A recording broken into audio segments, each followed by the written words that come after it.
When my son told me I was not welcome for Christmas, I smiled, got in the car, and drove home. 2 days later, I had 30 missed calls. Before I continue this story, let me know where you are watching from in the comments below. Hit like and subscribe if you have ever had to stand up to a family member who underestimated your worth and mistook your quiet generosity for weakness. My name is Calvin Foster. I am 68 years old and a retired director of logistics for a major freight corporation. My entire career was built on identifying inefficiencies, optimizing supply chains, and recognizing when a complex system was fundamentally broken. I spent 40 years calculating variables, predicting structural failures, and executing precise, emotionless solutions. Tonight, the one variable I failed to accurately calculate was the profound arrogance of my own son. The air on Christmas Eve was bitter, a dry, biting cold that cut straight through the thick wool of my overcoat. I stood alone on the expansive front porch of a sprawling suburban home in an affluent cul-de-sac just outside of Denver, Colorado. It was a beautiful, imposing property, the kind of real estate that signaled undeniable success, financial stability, and generational wealth. The front lawn was meticulously manicured, dusted with a fresh, sparkling layer of frost that glittered sharply under the glow of the expensive cast-iron street lamps lining the sidewalk. I adjusted my grip on the large, heavy cardboard box I carried against my chest. Inside were intricately wrapped gifts for my grandchildren, encased in thick red paper and secured with carefully tied silver ribbons. The box was cumbersome, pressing awkwardly against my ribs and restricting my breathing, but I held it steady. I could hear the muted, heavy thumping of festive holiday music vibrating through the thick, custom mahogany front door. Joyous laughter spilled out from the windows, warm and vibrant, cutting mercilessly through the freezing night air. Silhouettes of moving bodies danced across the drawn, expensive blinds of the formal dining room. A lavish holiday party was in full swing, completely insulated from the winter chill. I shifted my weight on the icy concrete of the porch, the leather soles of my shoes scraping softly. I did not ring the doorbell immediately. I simply stood there and observed. That was always my nature, my professional training overriding my personal impulses. I watched the heavy condensation from my breath form brief white clouds that vanished instantly into the dark void of the night. I listened to the clear sounds of clinking crystal glasses and the overlapping cheerful voices of a dozen people enjoying an opulent feast. I checked my wristwatch, pulling back the sleeve of my coat. It was exactly 7:55 in the evening. I had navigated the holiday traffic with my usual unwavering precision, arriving right on schedule for the family dinner we had supposedly agreed upon weeks ago. Or rather, the dinner I had completely assumed was a standing, unquestionable invitation, a fundamental expectation of the holiday season for a father and his only son. I finally reached forward with a numb finger and pressed the illuminated brass doorbell. The deep chime echoed loudly within the cavernous entryway of the house. The raucous laughter inside did not cease, but I quickly heard the distinct, heavy sound of footsteps approaching the door. The deadbolt clicked loudly. The heavy brass handle turned. The massive mahogany door swung inward immediately, releasing a sudden, overwhelming wave of warm air, scented heavily with roasted meat, expensive cinnamon, and fresh pine needles. The heat washed over my freezing face in a comforting wave, but the physical warmth of the house was instantly and brutally counteracted by the sheer impenetrable coldness of the man standing in the doorway. My son Aaron stood there in the frame. He was 34 years old, dressed impeccably in a crisp, tailored navy blazer and a pristine white dress shirt, left casually unbuttoned at the collar. He looked incredibly successful. He looked polished, refined, and entirely in control. But the precise moment his eyes registered my presence on his doorstep, his entire physical posture shifted drastically. His shoulders tightened into a rigid line. His jaw clenched so hard I could see the muscle jumping in his cheek. He did not smile.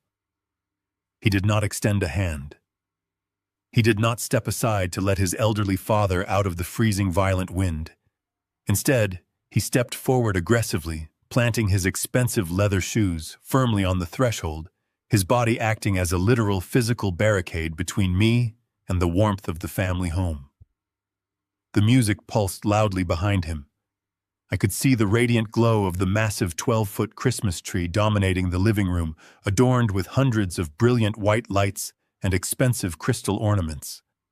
I looked at my son silently, waiting for the customary greeting, waiting for the basic invitation to come inside out of the biting wind, waiting for him to reach out and help me with the heavy box of gifts that was steadily numbing my arms.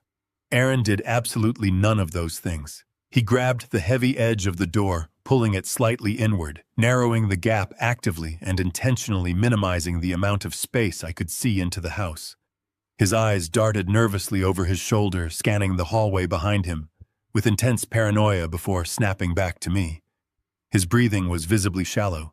His facial expression was a highly volatile mixture of profound annoyance, deep embarrassment, and outright hostility. He looked down at the box in my hands, then slowly back up to my face. He did not say, "Merry Christmas." He did not say, "Hello." He simply stared at me, actively blocking the entrance to the home, treating me not as a loving father arriving for a holiday celebration, but as an unexpected, entirely unwelcome delivery driver who had rudely interrupted a very private, exclusive gathering. The bitter wind howled violently behind me, whipping aggressively at the hem of my coat as I stood completely still on the frozen porch, waiting for a son who fundamentally refused to let his father through the door. The agonizing silence stretched between us, thick, heavy, and suffocating, broken only by the muffled sounds of the vibrant party carrying on oblivious behind his back. Aaron swallowed hard, his Adam's apple bobbing nervously. His eyes flickered away from mine, completely refusing to hold my direct gaze. He shifted his weight uncomfortably from one foot to the other, his hand still gripping the edge of the door like a defensive shield against my presence. When he finally spoke, his voice was exceptionally low, hushed, as if he were deeply afraid the important people inside might overhear him talking to the pathetic man standing out in the freezing cold. "We were not expecting you, Dad." The words were delivered with a chilling, clinical detachment that defied belief. They hung suspended in the frosty air, freezing solid, before they even reached my ears. I stood perfectly still, the heavy cardboard box of gifts pressing painfully into my forearms. I looked at him, slowly processing the sheer magnitude of the statement. Not expecting me. On Christmas Eve. At the home of my only son. Aaron glanced over his shoulder again, his anxiety visibly spiking as a burst of laughter erupted from the dining room. "Brooke family is here," he continued, his tone hardening into a defensive, utterly arrogant edge. "It is an intimate thing. We only planned for the immediate family." Immediate family. The phrase echoed relentlessly in my mind, crashing against the walls of my skull. I did not blink. I did not react physically. I simply let the cruel words settle deeply into the logical, highly analytical framework of my brain. I looked straight past Aaron's shoulder. The hallway stretched out behind him, wide, expansive, and immaculate. My eyes traced the custom dark oak hardwood floors that gleamed flawlessly under the expensive recessed lighting. I looked at the intricate hand-crafted wainscoting that lined the pristine walls. I looked at the imported Italian marble of the grand entryway, my mind heavily conditioned by 4 decades of corporate logistics and meticulous financial auditing, instantly retrieved the exact undeniable figures. $120,000. That was the exact, precise amount of the certified cashier check I had personally handed over to the title company exactly 3 years ago. A direct, non-refundable wire transfer pulled straight from my personal retirement savings to cover the mandatory 20% down payment required to secure this exact, sprawling suburban fortress. I had paid the exorbitant closing costs out of my own pocket. I had covered the expensive inspection fees without a second thought. My legal name was still officially listed as the primary on the deed of the property because Aaron's personal credit history had been completely insufficient to secure the massive mortgage on his own. I was the literal financial bedrock upon which this entire grand illusion of success was constructed. Yet standing here on the frozen concrete, listening to the holiday music pulse from the living room, I was being coldly informed that I did not qualify as immediate family. A sharp, distinct clicking of expensive high heels echoed from the corridor inside. I shifted my gaze slightly. Brooke, my 32-year-old daughter-in-law, stepped gracefully into the hallway. She was wearing a stunning, tailored emerald green silk dress, holding a delicate crystal champagne flute in her manicured hand. She stopped near the entrance of the dining room. She turned her head and looked directly at the front door. Her eyes met mine through the narrow opening Aaron allowed. There was absolutely no surprise in her expression. There was no confusion whatsoever. There was only a cold, highly calculated awareness. She knew exactly what was happening on the porch. She knew exactly why Aaron was blocking the door. She held my gaze for 3 excruciating, silent seconds. She did not wave. She did not smile. She did not utter a single word of greeting or apology. She simply raised her chin, turned on her heel with a dismissive, arrogant elegance, and walked casually back into the warmth and laughter of the party, disappearing completely from view.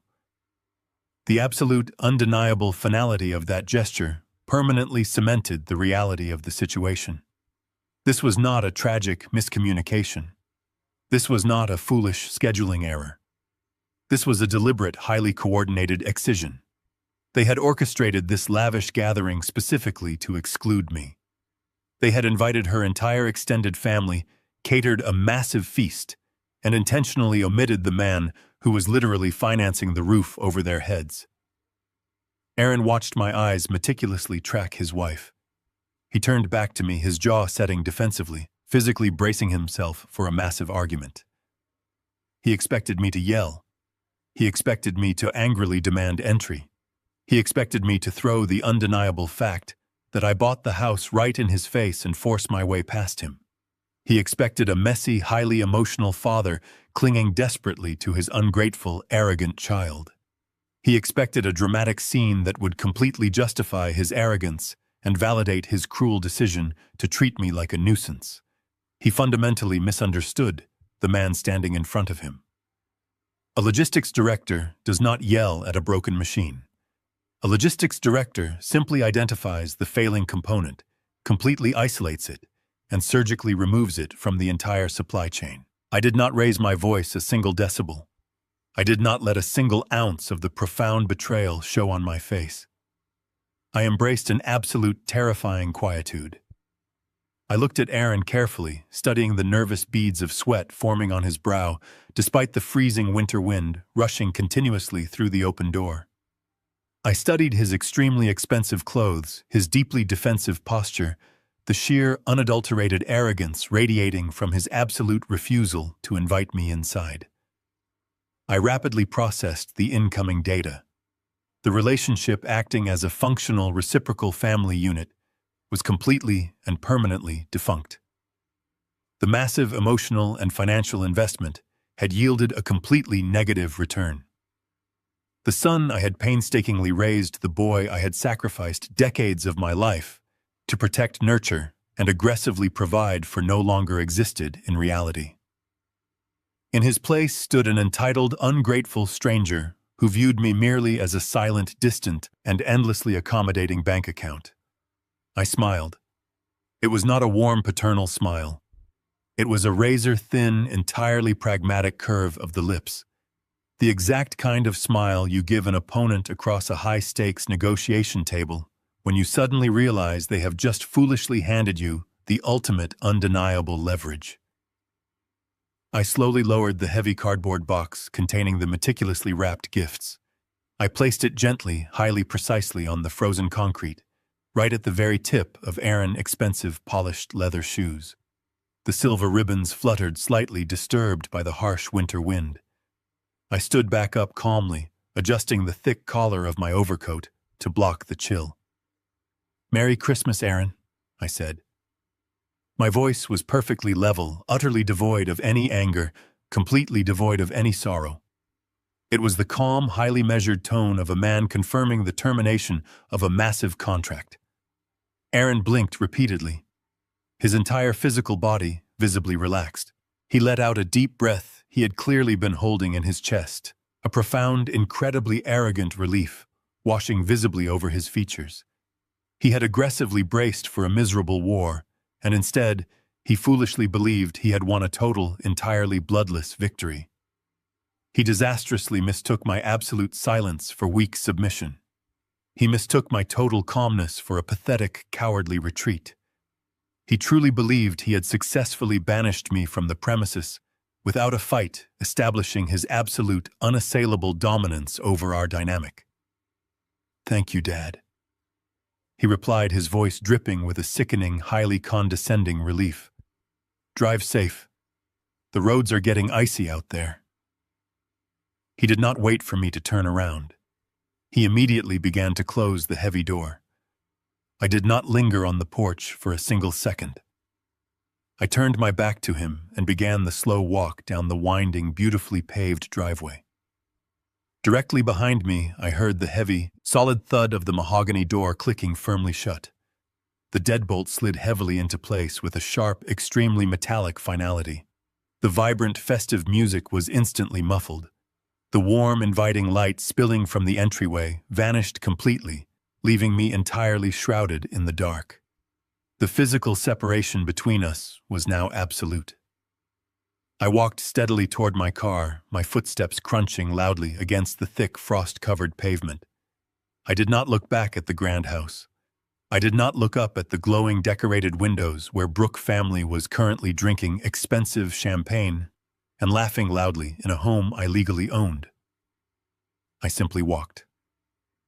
With every single step, the immense emotional weight of the betrayal evaporated rapidly into the freezing night, replaced entirely by a cold, searing, and absolute clarity.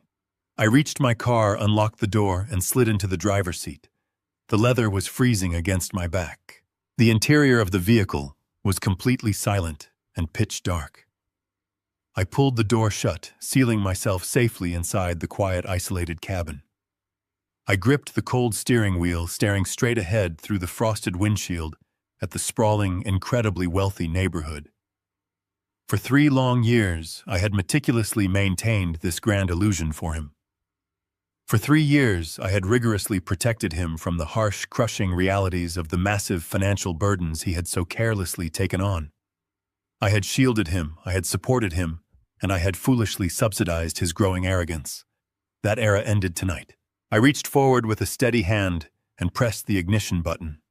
The engine immediately roared to life, a steady, highly reliable hum cutting cleanly through the absolute silence of the suburban street. The modern dashboard illuminated instantly, casting a pale, clinical blue light across the dark cabin. My eyes immediately locked onto the digital clock, glowing brightly in the center console.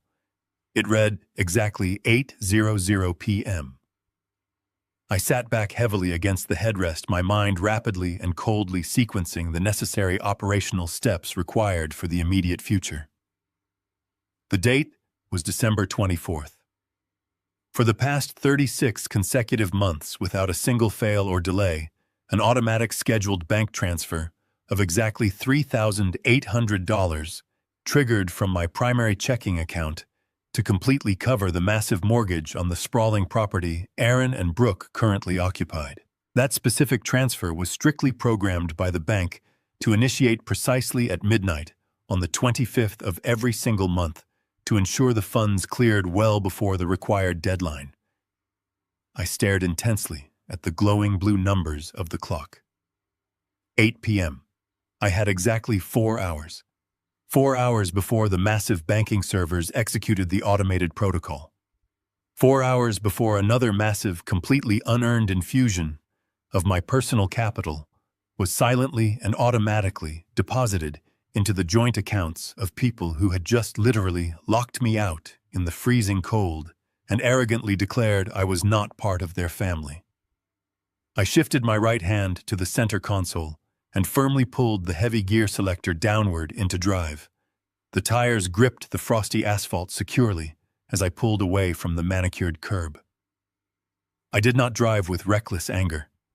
I drove with the steady, unyielding, and absolute precision of a senior executive actively executing a ruthless, highly calculated hostile takeover.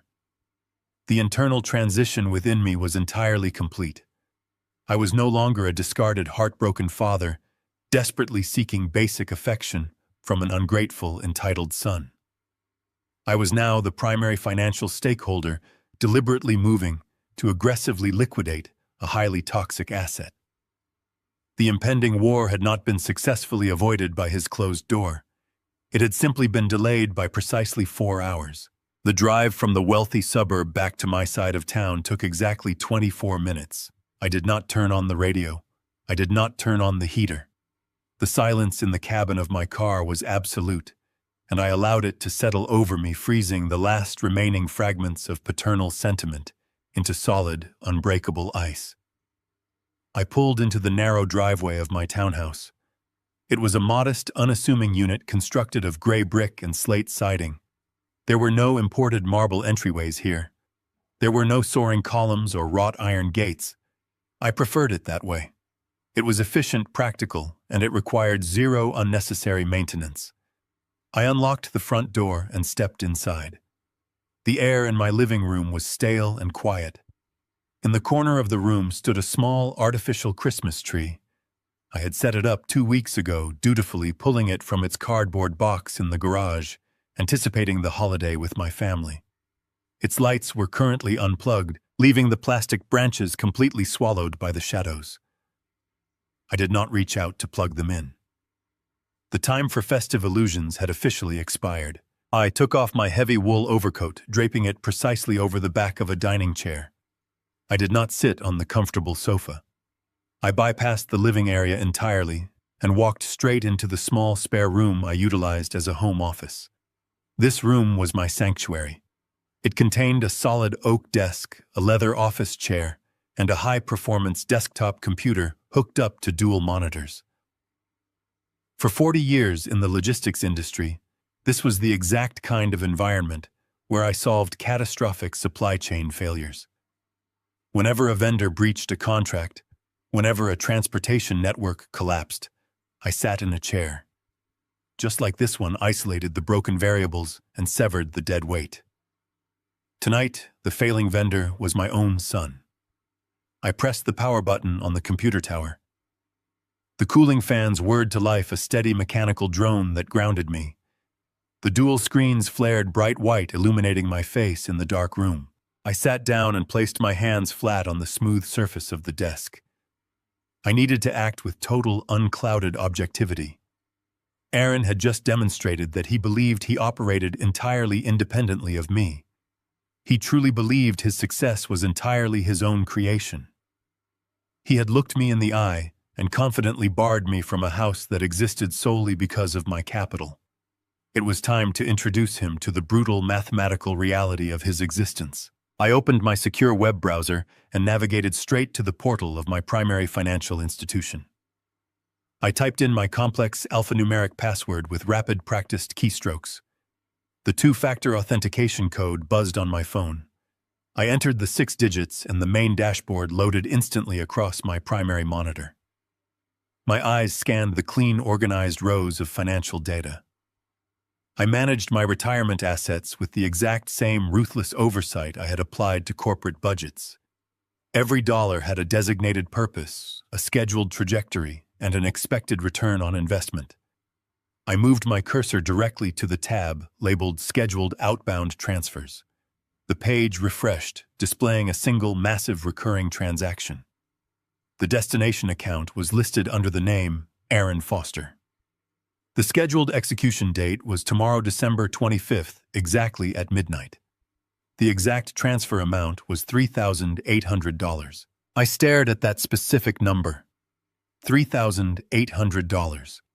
Every single month for the past 36 months, that exact sum had silently drained from my hard-earned retirement reserves and flowed seamlessly into my son account, strictly to ensure his colossal mortgage remained in good standing. When Aaron first came to me 3 years ago pleading for help with the down payment, I had audited his income. I knew instantly that his salary as a regional sales manager was vastly insufficient to cover the monthly payments, the exorbitant property taxes, and the massive upkeep of such an affluent estate. But he had looked at me with those desperate, hopeful eyes, promising he was up for a major promotion, swearing this house was the only way Brooke would agree to start a family. So I had stepped in as the silent, invisible benefactor. I had legally placed myself on the deed to secure the loan, and I had quietly set up this automated transfer to shield him from the crushing weight of his own financial overreach. I had done it out of blind, foolish love.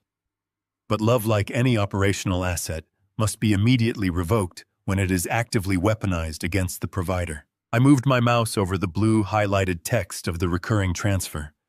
A drop-down menu appeared. I bypassed the options to edit or pause the transaction. I moved the cursor down to the final red option labeled Permanently Cancel Transaction. I clicked the left mouse button.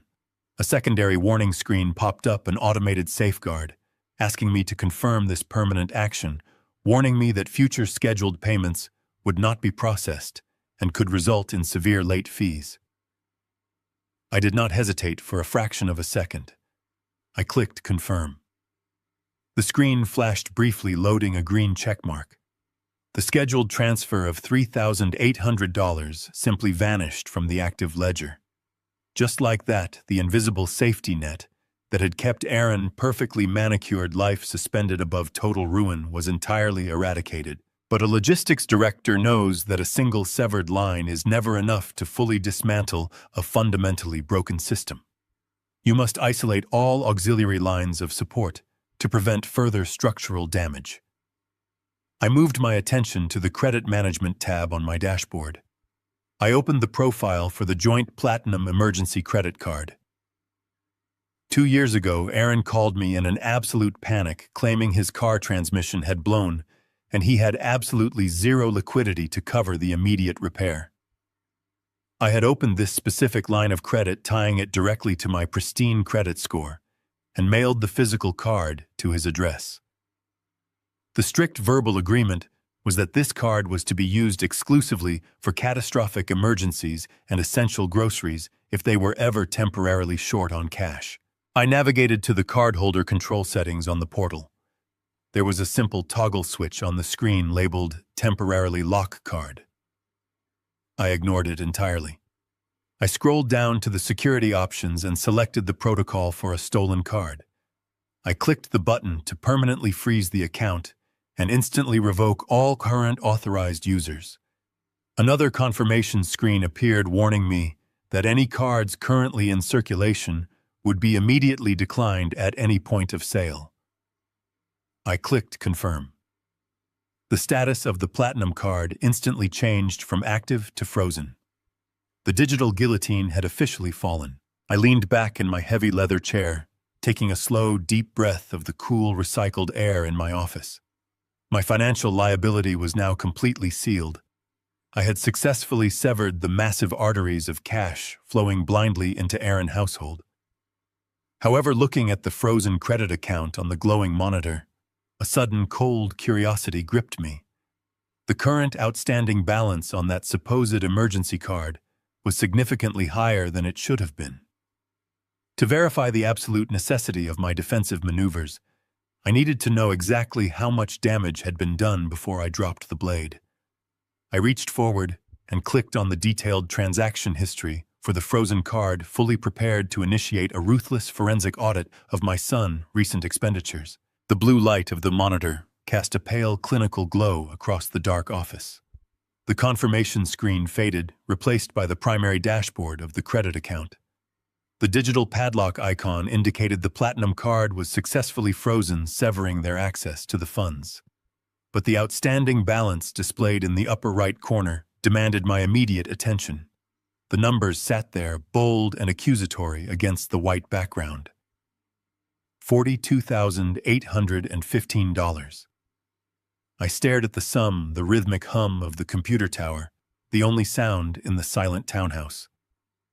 The absolute credit limit on that specific account was $50,000. They had nearly exhausted the entire line of credit. I moved the mouse, the faint click echoing sharply in the quiet room. I navigated to the transaction history tab. I did not approach this as a father looking at his son's financial mistakes. I approached this exactly as I had approached 40 years of corporate logistics. I was conducting a forensic audit of a failing asset. I needed to isolate the exact points of hemorrhage. I clicked the button to generate the statements for the past 12 months, downloading the raw data directly to my hard drive. I opened the first document. The original arrangement established exactly 24 months ago was explicitly clear. Aaron had called me on a Tuesday evening, his voice tight with manufactured panic. His car transmission had supposedly failed, leaving him stranded and unable to commute to his sales job. He swore his checking account was overdrawn, claiming that unexpected medical bills for Brooke had wiped them out. I had listened, I had believed him, and I had acted.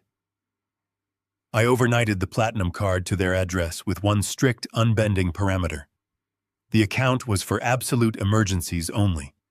It was a safety net for critical automotive repairs, sudden medical expenses, or essential groceries if they were ever truly starving before payday.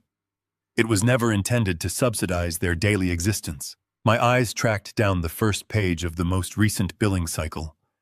I looked for the name of a local mechanic. I looked for a single transaction at a standard supermarket, a charge for bread milk, or basic necessities. There were none. Instead, my eyes locked onto a charge dated exactly 3 weeks ago. $850 at a high-end exclusive day spa located in the most affluent district of downtown Denver. I highlighted the line item. I cross-referenced the date in my mind. 3 weeks ago, Aaron had called to ask if I could cover the cost of a plumber because their hot water heater had allegedly ruptured. While I was transferring emergency funds from my checking account to keep my son from freezing in his own home, Brooke was spending nearly $1,000 of my credit on hot stone massages and imported facial treatments. I scrolled down the wheel of the mouse, clicking methodically. The pattern of deception was not hidden. It was brazen. It was the spending habit of someone operating with total unchecked impunity. November 14th showed $1,200 at a boutique designer clothing store. November 18th showed $400 at an upscale steakhouse, a charge made on a Thursday night when Aaron had explicitly told me he was working a grueling double shift to try and make ends meet. November 22nd displayed $2,500, paid directly to a private, extremely exclusive country club. I stopped scrolling. I pulled up the detailed receipt for the country club transaction. It was not a one-time guest fee. It was the recurring monthly membership due, complete with a massive dining room tab heavily itemized with vintage wines and premium imported steaks. I leaned back in the leather chair, feeling the absolute weight of their arrogance settle over me. A country club membership. They were actively socializing with the Denver elite, projecting the pristine image of a wealthy, successful young couple, while I sat alone in my modest townhouse, silently paying the bill for their performative lifestyle. I opened the statement from October. The data told a story completely divorced from the narrative Aaron fed me over our brief, hurried phone calls. October 9th revealed $3,000 for premium business class airline tickets to Aspen. October 11th through the 15th showed $4,500 at a luxury ski resort. I distinctly remembered that specific week. Aaron had canceled our scheduled Sunday lunch, claiming he was completely overwhelmed with a massive project at work and that Brooke was battling a severe flu. He had sounded so exhausted on the phone, so utterly defeated by the pressures of providing for his family. I had felt a deep paternal ache for him. I had even offered to send over soup and medicine. He had quickly declined, insisting they just needed rest. The raw financial data glowed brightly on my monitor, completely shattering the illusion of the struggling son. They were not resting. They were not sick.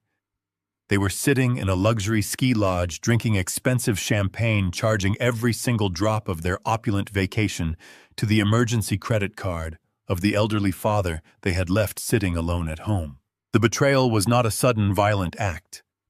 It was a slow, methodical, and entirely calculated extraction. I opened the September statement, then August, then July. The exact same pattern repeated with sickening consistency. Thousands of dollars funneled into designer boutiques, high-end cosmetic procedures, and lavish entertainment. They had not simply bent the rules of our financial arrangement. They had completely obliterated them. They viewed me precisely as I had feared earlier on that freezing porch. I was not a father. I was a machine. I was a silent, endlessly generating engine of capital perfectly designed to fund their boundless vanity. They operated under the absolute assumption that I was too old, too naive, or simply too desperate for their affection to ever check the actual ledgers. They believed my love for Aaron would permanently blind me to the glaring mathematical inconsistencies of their lifestyle. They thought they could continually extract my resources while simultaneously treating me with the profound, chilling disrespect I had experienced just hours ago at their front door. They assumed my silence was a permanent symptom of weakness. I did not feel the sting of sorrow. The time for emotional vulnerability had expired the moment Brooke turned her back on me in that mahogany hallway. What I felt now was a cold, razor-sharp focus. Every single transaction I highlighted on the screen was a nail sealing the coffin of our relationship. I compiled the statements, saving the files into a newly created folder on my desktop labeled simply Evidence. I had successfully severed the massive monthly mortgage transfer. I had permanently frozen the bleeding artery of the Platinum credit card. Their entire financial ecosystem built entirely on my stolen credit and unearned capital was now completely cut off from the source. The resulting collapse would be swift, brutal, and entirely of their own making. I closed out of the credit card portal, the screen returning to my primary banking dashboard. I prepared to shut down the computer and finally get some sleep. The initial phase of the excision was complete. But as my cursor hovered over the log out button, a small blinking red icon in the top left corner of the screen caught my attention. It was a high-priority alert from my integrated credit monitoring service, a service I had enrolled in decades ago and rarely ever needed to check. I paused, my hand hovering over the mouse. The alert was flagged as urgent, timestamped exactly 3 weeks prior, buried under a pile of routine digital notifications I had previously ignored. I clicked on the red icon. The page loaded slowly, the spinning wheel a stark contrast to the rapid acceleration of my pulse.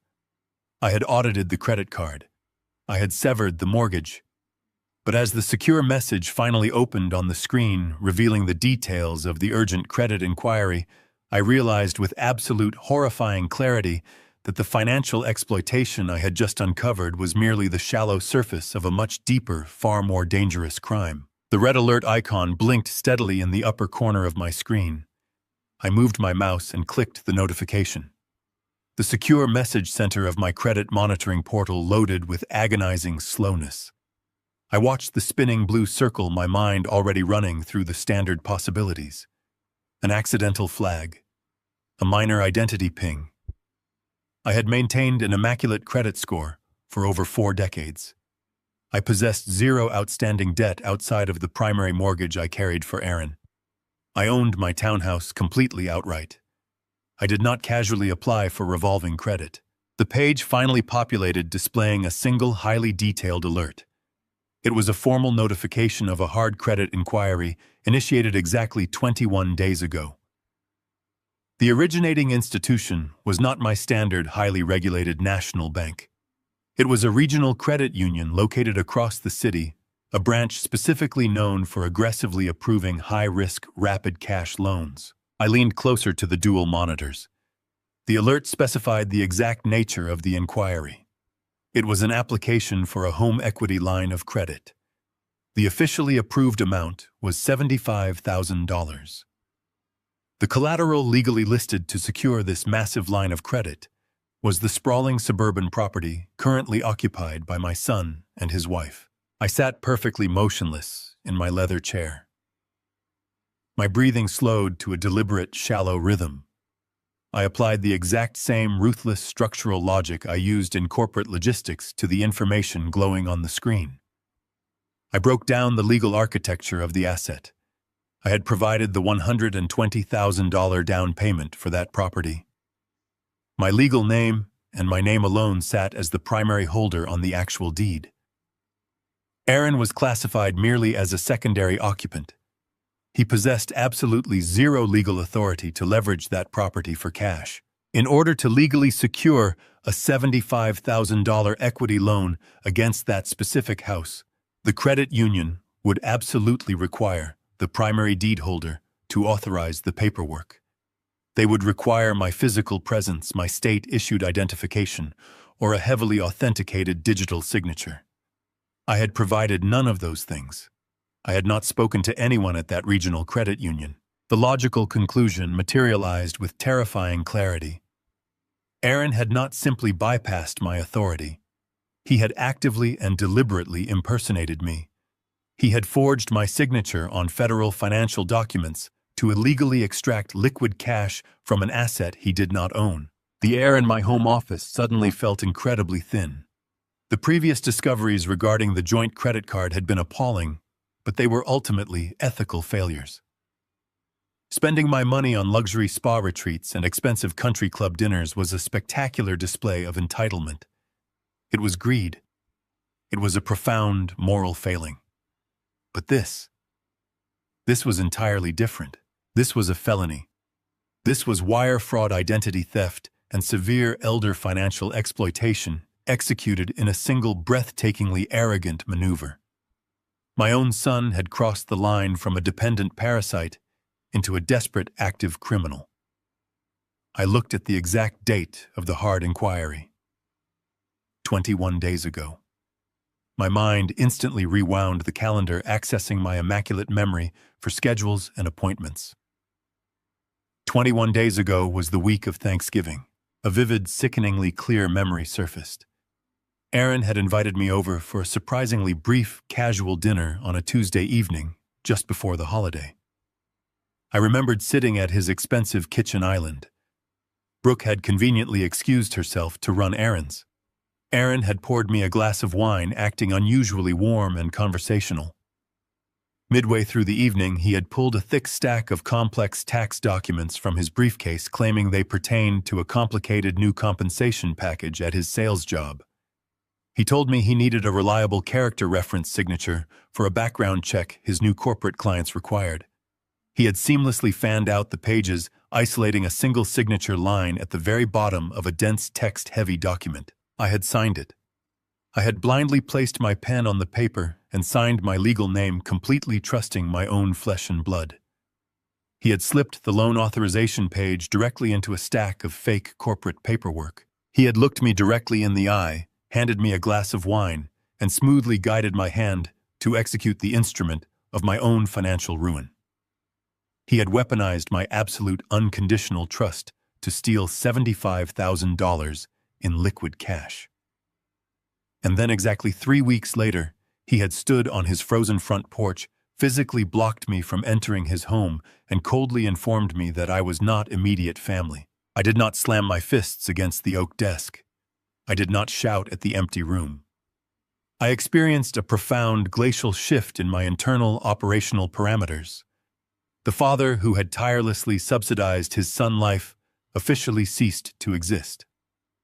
I was now a primary stakeholder dealing with a hostile, deeply criminal adversary who was actively working to strip my assets. I navigated away from the credit monitoring site and went directly to the web portal for the regional credit union. Using the reference numbers provided in the alert, I initiated a direct emergency fraud lockdown on the newly opened equity line. I bypassed the standard customer service prompts and utilized the automated federal fraud reporting tools. Within 3 minutes, the $75,000 account was frozen, flagged for active identity theft, and locked pending a mandatory federal investigation. I did not stop there. I meticulously downloaded the digital copies of the fraudulent application, the time-stamped login addresses, and the scanned copies of the forged signature pages. I saved every single piece of raw data directly into the encrypted evidence folder on my desktop. Every digital fingerprint he had carelessly left behind was now safely isolated, secured, and ready for deployment. I glanced at the clock on my office wall. The second hand swept past the 12. It was officially midnight on Christmas morning. The automated mortgage transfer had officially failed to execute. The joint credit card was completely dead, and the fraudulent equity line was now flagged as a federal crime in the banking system. The financial ecosystem that supported their extreme arrogance had been entirely eradicated. I picked up my cell phone from the desk. The time for silent observation was over. It was time to initiate the counteroffensive. The digital clock on the corner of my desk flipped silently to 6 in the morning. Outside my window, the sky was a deep, impenetrable black holding no promise of the dawn. It was Christmas morning. By every normal societal metric, I should have been sleeping deeply, or perhaps waking up to the smell of roasted coffee and the quiet joy of a holiday spent with loved ones. Instead, I sat perfectly still in the harsh artificial glow of my dual monitors. I had not slept a single minute. I did not feel the slightest trace of physical fatigue. My mind was operating at a level of absolute crystalline clarity that I had not experienced since my days overseeing massive global logistics networks. The father who had driven to a wealthy suburb mere hours ago hoping for a scrap of familial affection was entirely gone. He had been surgically removed from my psyche. In his place sat a corporate director who had just uncovered a massive internal embezzlement scheme. I spent the early hours of the morning meticulously organizing the digital evidence. I did not waste time looking at old family photographs or wondering where I had gone wrong in raising my son. That kind of emotional indulgence was a useless metric. I focused entirely on the raw data. I printed the time-stamped bank logs showing the exact moment the fraudulent equity line was initiated. I printed the login locations that perfectly matched the network address of Aaron's sprawling suburban estate. Finally, I printed the scanned copy of the signature page from the loan application. I stared at the ink. It was my name perfectly mimicking the rhythmic slant of my handwriting, but executed on a document I had never authorized. I placed the papers into a pristine manila folder, aligning the edges with absolute precision. The physical proof of my son committing a federal crime was now ready for deployment. I reached across the desk and picked up my cell phone. I bypassed my personal contacts list entirely. I scrolled down to my professional directory and stopped on the name Stephen Porter. Stephen was not a soft-spoken family attorney who mediated gentle disputes or negotiated peaceful emotional settlements. Stephen was a highly aggressive corporate litigator. I had utilized his firm extensively during my career to execute hostile takeovers, liquidate failing subsidiaries, and mercilessly prosecute vendors who breached our contracts. He was a man completely devoid of sentiment, who dealt exclusively in leveraged liabilities and total asset recovery. He was a shark in a tailored suit. Calling him on a holiday was the ultimate declaration of my intent. This was no longer a family dispute. This was the systematic dismantling of a hostile entity. I pressed the call button and brought the phone to my ear. I knew he would not answer at 6 in the morning on a major holiday. I did not want him to answer. A voicemail provided a clean recorded operational directive without the need for empty pleasantries. The phone rang 3 times before connecting to his automated professional greeting. The recording tone sounded loud and sharp in the quiet room. "Stephen, it is Calvin." I spoke with a voice completely stripped of any warmth or hesitation. Aaron forged my signature for a $75,000 home equity line of credit. Draft the 30-day eviction notices and freeze the deed.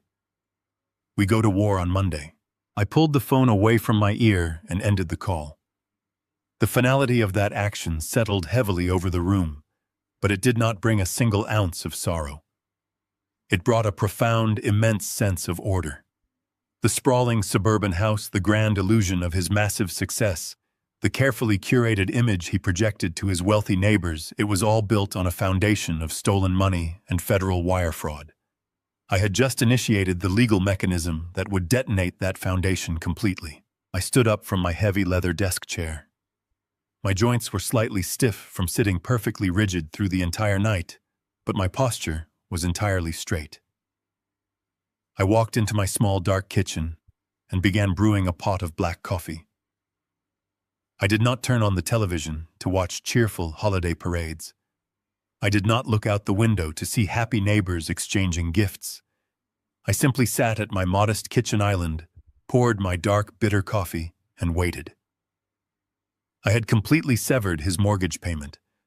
I had permanently deactivated his primary emergency credit card. I had locked down the fraudulent equity line and triggered an active federal fraud investigation.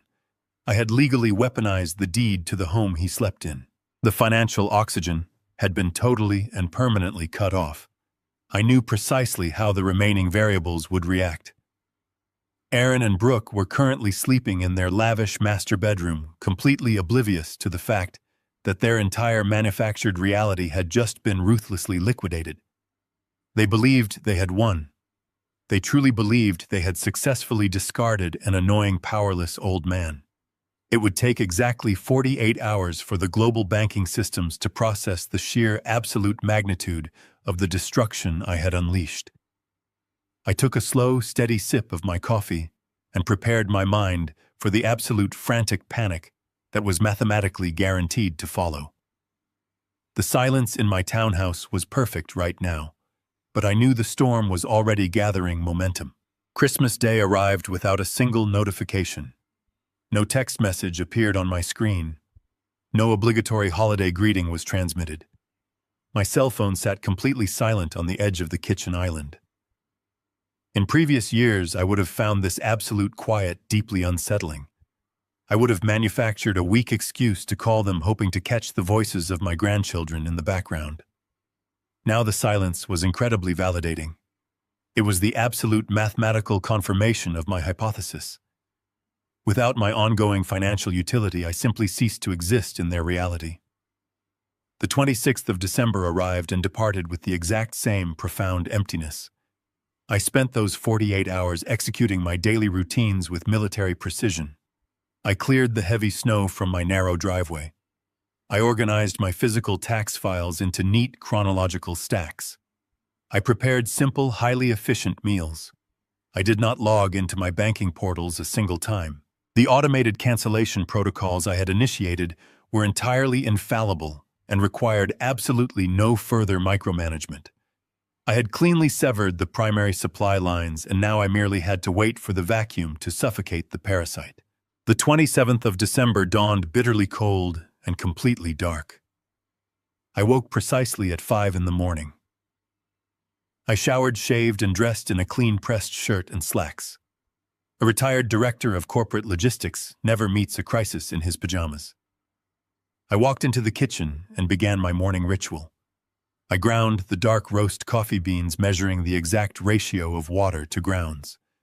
The machine sputtered and hissed, filling the small room with a rich, heavy aroma. I poured the black liquid into a thick ceramic mug. I walked over to the kitchen island and stood perfectly still. My cell phone rested exactly where I had left it. The digital clock on the screen shifted to 7:30 in the morning. In the affluent, sprawling suburbs where Aaron and Brooke resided, 7:30 was the precise hour the world demanded its payment. It was the exact time their automated luxury lifestyle began aggressively interacting with the global financial grid. The local artisan coffee shops, the premium fitness subscription services, the automated electronic tolls for their expensive vehicles all began pinging their accounts for daily authorization. I took a slow, deliberate sip of my coffee. The bitter heat washed over my tongue. At exactly 7:34, the black screen of my cell phone suddenly illuminated. A bright, intrusive block of light shattered the calm shadows of the kitchen. The device began to vibrate violently against the granite countertop, emitting a sharp, demanding ringtone. I did not reach for it. I stood entirely motionless, my hands wrapped securely around the warm ceramic of my mug. The caller identification flashed across the screen in bold, glaring letters. It was Aaron. The phone rang loudly, echoing off the hardwood cabinets. It rang a second time, then a third. It continued its frantic demand until it finally clicked over to my automated voicemail system. The screen went dark. the silence returned to the kitchen. It lasted for exactly 42 seconds. The screen violently illuminated again. The identical caller identification flashed. The identical frantic vibration rattled against the stone counter. I took another slow, calculated sip of my coffee. The digital guillotine had officially dropped. The catastrophic financial shockwaves were currently ripping through their pristine morning routine. Perhaps Brooke was standing at the polished front desk of her exclusive Pilates studio, facing a mortified receptionist, while holding a violently declined platinum credit card.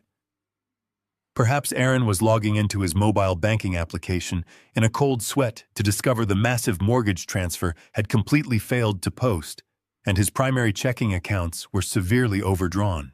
The phone clicked over to voicemail a second time. It immediately began to ring a third time. I watched the missed call notification pop up on the lock screen. 3 missed calls. I did not feel the slightest urge to answer the device. Answering would provide them with an immediate emotional target for their panic. It would allow them to redirect their sheer terror into entitled blinding rage against me. Absolute silence, on the other hand, forces a hostile entity to confront the terrifying absolute reality of their sudden isolation. The phone rang a 4th time. A 5th. A 6th. The intervals between the incoming calls grew increasingly shorter and far more erratic. The aggressive vibration against the granite became a continuous, desperate drone. 9 missed calls. 12 missed calls. I walked around the kitchen island, pulling out a wooden stool. I sat down deliberately, keeping my eyes locked entirely on the glowing digital screen. 15 missed calls. The sheer desperation radiating from the small device was almost palpable. They were finally realizing that the bottomless, reliable well of my capital had instantly and permanently dried up. 20 missed calls. I imagined Aaron pacing his expansive custom kitchen, dialing frantically, completely unable to comprehend a universe where his father absolutely refused to absorb his massive liabilities. He was a man who had never faced a single structural consequence in his adult life. 25 missed calls. The coffee in my mug was beginning to cool, but I did not break my intense focus. I watched the red notification badge swell with incoming voicemails. 28. 29. The phone began to ring once more. I watched my son's name flash across the screen for the 30th consecutive time. I waited with absolute patience for the final ring to conclude. The screen went black, and the notification cemented itself at exactly 30 missed calls. The initial storm of absolute panic had finally crested. The structural collapse was now irreversible. I listened to the silence that followed the 30th call. It was a profound, absolute quiet. In my decades of managing global supply chains, I had learned that the most critical moment of any catastrophic failure is not the initial breach. It is the immediate aftermath, when the failing components realize no rescue protocol has been initiated. I knew exactly what was happening on their end of the cellular network. The arrogant denial was rapidly mutating into raw, existential dread. They were currently scrambling to access alternative lines of credit, finding each one systematically blocked or entirely exhausted by their own gluttony. They were refreshing their banking applications over and over, praying for a miraculous digital glitch that would restore their stolen equilibrium. I took the final sip of my lukewarm coffee and set the ceramic mug down onto the granite counter with a soft, dull thud. The preparation phase of my operation was officially concluded. They had spent 3 entire years treating me as an invisible automated resource, completely devoid of human value. Now they were about to experience exactly what happens when that resource gains total sentience and deliberately decides to execute a total system purge. The glowing screen of my cellular phone finally rested on the number 30. The relentless vibrating against the granite countertop ceased entirely, leaving a profound, heavy silence in the kitchen. I did not move immediately. I allowed the quiet to settle around me. I finished the last few drops of my black coffee and set the ceramic mug directly into the sink. I dried my hands on a cloth towel. Only then did I walk back to the kitchen island and pick up the device. I unlocked the screen and opened the voicemail application. The digital ledger displayed a long, cascading list of audio recordings. Every single one originated from Aaron. I did not feel the familiar anxious pull of a father worried about his child.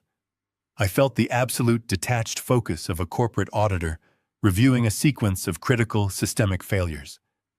I pressed play on the very first message recorded at exactly 10:15 in the morning. The audio began with a sharp, irritated sigh. I could instantly hear the distinct ambient noise of a high-end retail environment in the background. Soft classical music played faintly through overhead speakers. The muted, polite chatter of affluent shoppers echoed around him. Aaron's voice came through the speaker, dripping with a heavy, suffocating layer of absolute condescension. He did not ask how my holiday was. He did not say good morning. He simply launched into a deeply entitled reprimand. He demanded to know why the joint platinum emergency card had just been violently declined at the register. He explained with intense irritation that they were attending an exclusive post-Christmas designer clearance event. He stated that Brooke was currently standing at a checkout counter, being profoundly publicly humiliated because the terminal kept flashing a restricted account error. In the background of the recording, I could hear Brooke hissing something completely unintelligible but undeniably furious right next to the receiver. Aaron spoke to me as if I were a negligent, low-level employee who had carelessly forgotten to run a mandatory software update. He ordered me to call my financial institution immediately. He told me to fix whatever technical glitch I had caused and to call him back the exact second the funds were restored. The recording ended with a sharp, angry click. I did not flinch. I did not feel a single ounce of guilt for Brooke's public embarrassment. The money they were attempting to spend on designer garments was stolen directly from my retirement reserves. The restriction was not a technical glitch. It was a permanent financial blockade. I pressed the delete icon and moved down the chronological list. I skipped past a dozen repetitive angry messages demanding to know why I was ignoring his calls. I isolated the next significant shift in his tone recorded at exactly 1:45 in the afternoon. I pressed play. The acoustic environment of this recording was entirely different. The soft retail music was gone. The background was silent except for the low, steady rumble of a luxury vehicle engine idling. Aaron was sitting alone inside his expensive sports utility vehicle. The entitled arrogance that saturated his first message had completely evaporated. In its place was a creeping, undeniable anxiety. His voice was noticeably tighter. He was speaking much faster, tripping slightly over his own words. He informed me that he had just received an automated alert from his primary lending institution. The massive $3,800 mortgage payment had completely failed to clear. The bank had officially issued a default warning. Aaron desperately tried to rationalize this catastrophic failure. He nervously suggested that I must have made a foolish error with my online banking settings. He tried to blame my age, claiming I probably clicked the wrong button and accidentally disrupted the automated routing numbers. He ordered me to manually wire the funds to his checking account immediately before a severe penalty was applied to his pristine credit score. He was still desperately trying to cling to the grand illusion of his independence. He still fundamentally believed that I was simply a confused elderly man who had made a clerical error. He could not fathom the terrifying reality that his primary financial host had purposefully severed the parasite. I pressed the delete icon again, erasing his anxiety from my digital archive. I skipped to the very last voicemail on the list left only minutes ago. I pressed the play button and held the phone close to my ear. This was the exact moment the absolute true terror had finally set in. Aaron was practically hyperventilating. His breathing was ragged and shallow, echoing loudly into the microphone. His voice cracked violently, completely stripped of any remaining dignity or corporate refinement. He was no longer demanding a solution. He was begging for a rescue. The bank had just contacted him directly on his private cellular line. The representative had informed him that the massive $75,000 home equity line of credit had been permanently frozen. The account was not experiencing a technical error. It had been actively locked down by the Federal Fraud Department for suspected identity theft and severe financial exploitation. Aaron stammered blindly through the recording. He told me the fraud investigators were actively reviewing the digital signatures. He told me the local authorities might be legally compelled to investigate the fraudulent origin of the loan. He demanded that I call the bank this exact second. He begged me to tell the federal investigators that the entire situation was a massive family misunderstanding. He wanted me to call the authorities and lie on his behalf. He actually expected me to willingly cover up a federal felony simply because he was my son. He expected me to absorb the absolute liability of his criminal actions to protect the fragile, opulent lifestyle he had built entirely on a foundation of my stolen capital. I listened to the sheer, unadulterated panic in his voice as he realized the walls of his fraudulent empire were rapidly collapsing inward. He was facing total financial ruin, forced eviction, and potential federal indictment, all within a span of 48 hours. The voicemail automatically ended, cutting off his desperate, frantic pleading. The kitchen returned to a state of total, absolute silence.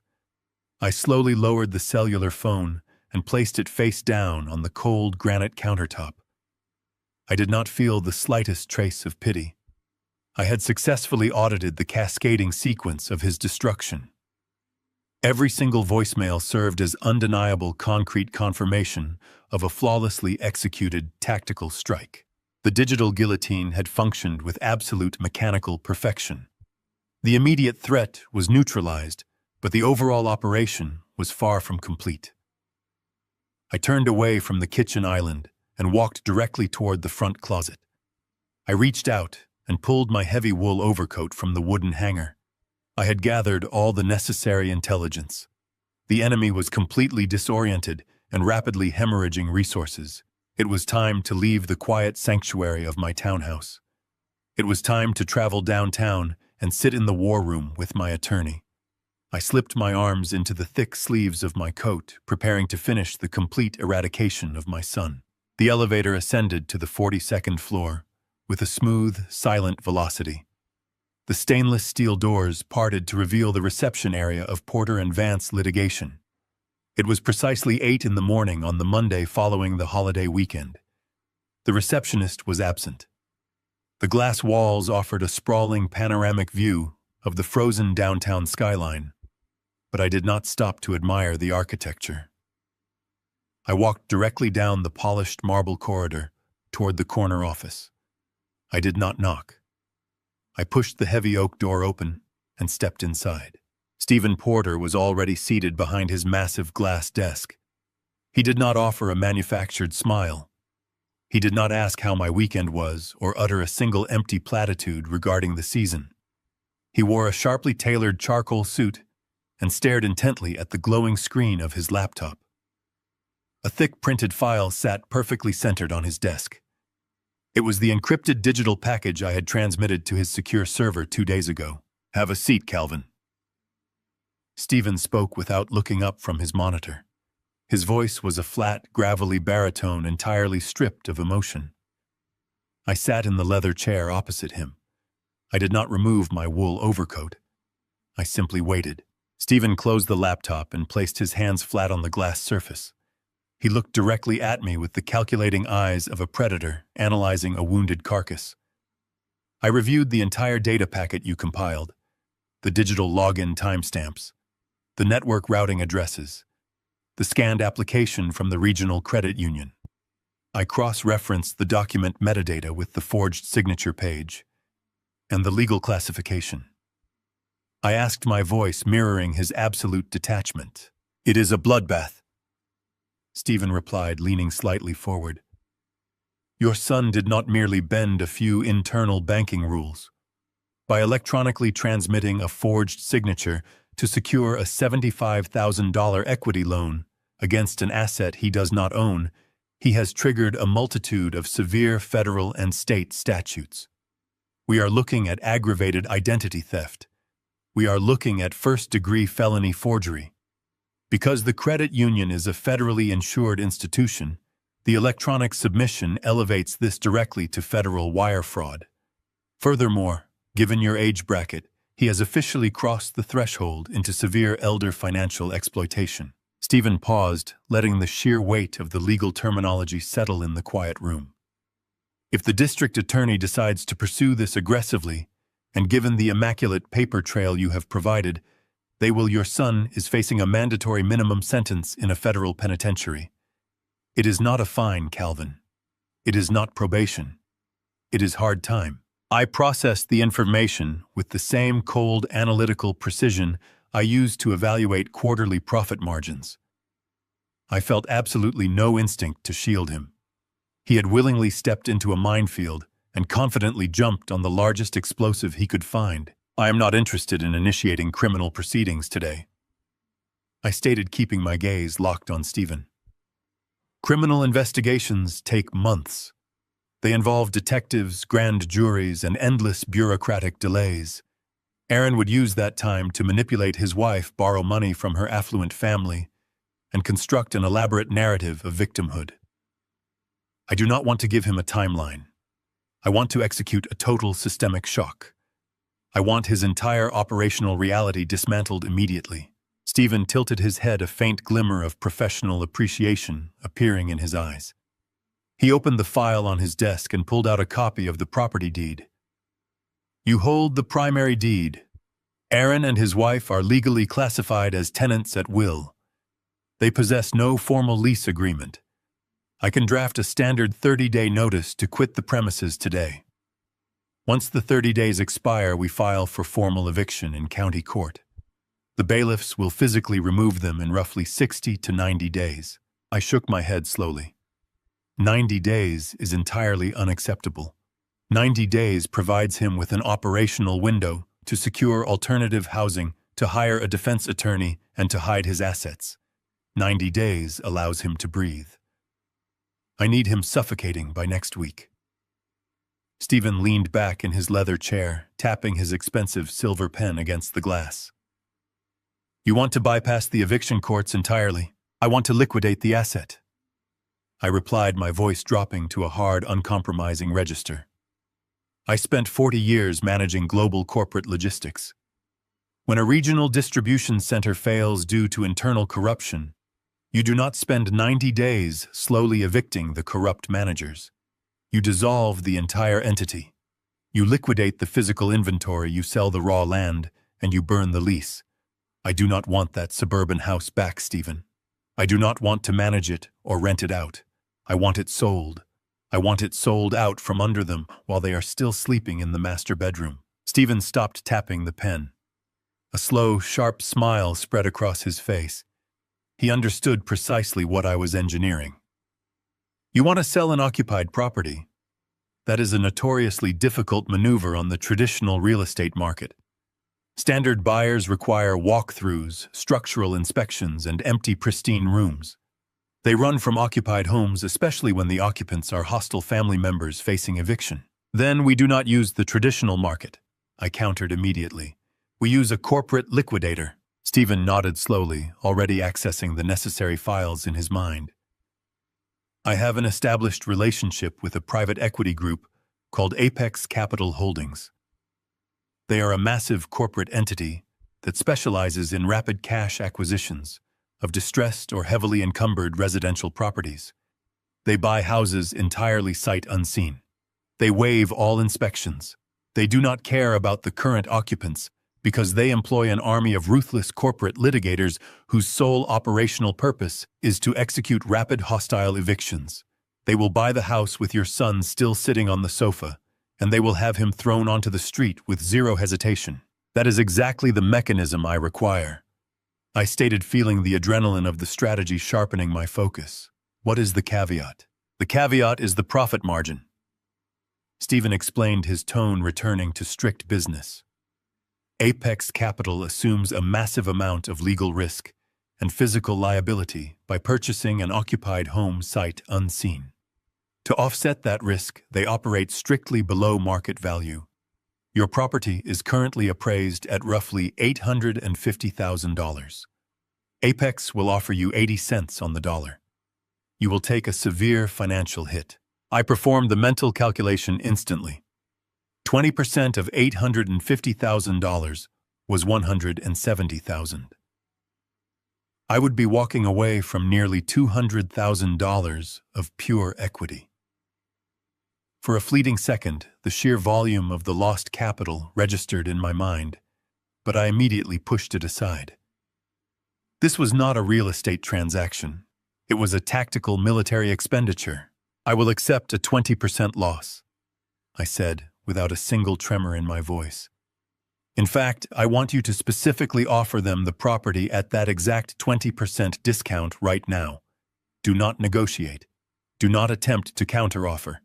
Give them the absolute bottom floor price immediately. Stephen raised an eyebrow. You are deliberately hemorrhaging your own capital, Calvin. You are paying a premium for vengeance. I am paying a premium for velocity. I corrected him sharply. I know how corporate equity firms operate. If we try to negotiate a fair market price, the file goes to an underwriting committee. It takes 3 weeks to approve the funds. But if we hand them a pristine property in a wealthy suburb at a guaranteed 20% discount, the internal algorithms will automatically greenlight the acquisition. It becomes an irresistible asset transfer. If we give them that discount, what is the exact timeline for closing? Stephen pulled a pristine sheet of heavy bond paper from a drawer and laid it flat on the glass desk. If we offer the 20% discount today, they will bypass the underwriting committee entirely. They can wire the liquid funds and execute the clean title transfer in exactly 7 days. Next Monday. Next Monday. I repeated the words, tasting the absolute finality they carried. By next Monday, my son will no longer be living in a house owned by his father. He will be aggressively trespassing on private corporate property owned by a multi-billion-dollar investment firm. Stephen uncapped his silver pen. He swiftly wrote out a series of legal parameters on the blank document, drafting an exclusive rapid listing agreement right in front of me. He detailed the specific property coordinates, the exact discounted purchase price, and the guaranteed 7-day closing window. He spun the document around and slid it across the smooth glass surface toward me. He placed the heavy silver pen directly on top of the paper. Your son used your forged signature to steal $75,000. Stephen said, his voice incredibly quiet and deadly serious. Use your real signature to burn his world to the ground. I reached out and picked up the pen. The metal felt cold and heavy in my grip.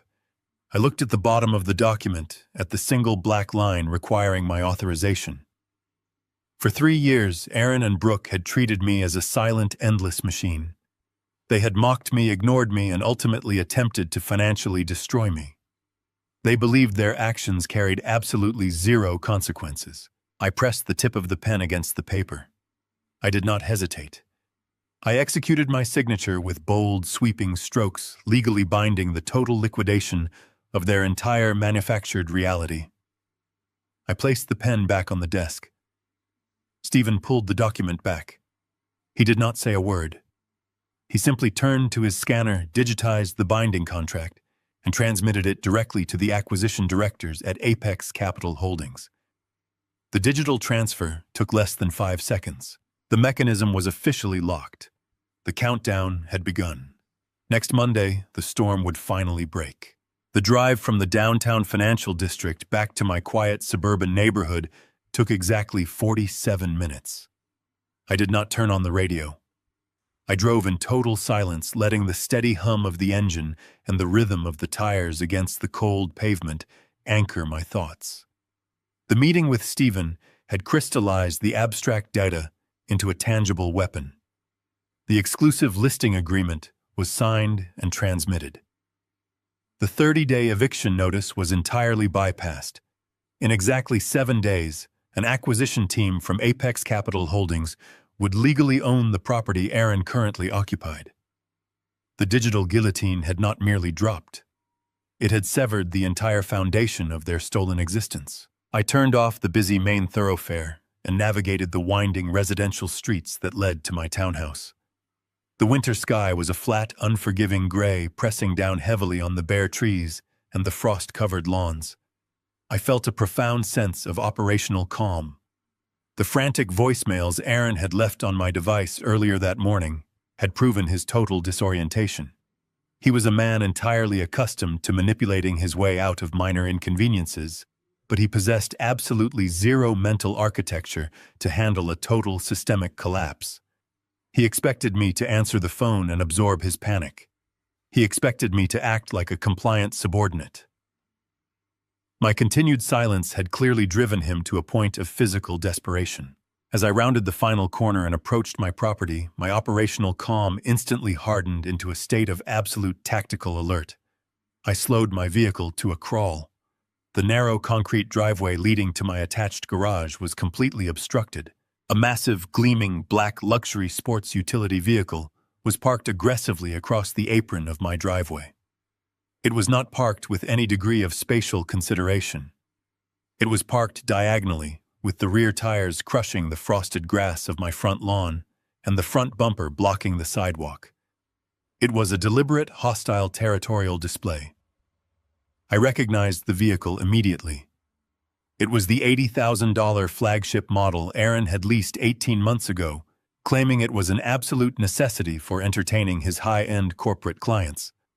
He had secured the exorbitant monthly payments for that specific vehicle using the exact same fraudulent financial leverage I had just finished dismantling. I brought my car to a complete halt, idling in the center of the quiet street. I kept the engine running and observed the scene unfolding on my property through the windshield. Aaron and Brooke were standing on my small concrete front porch.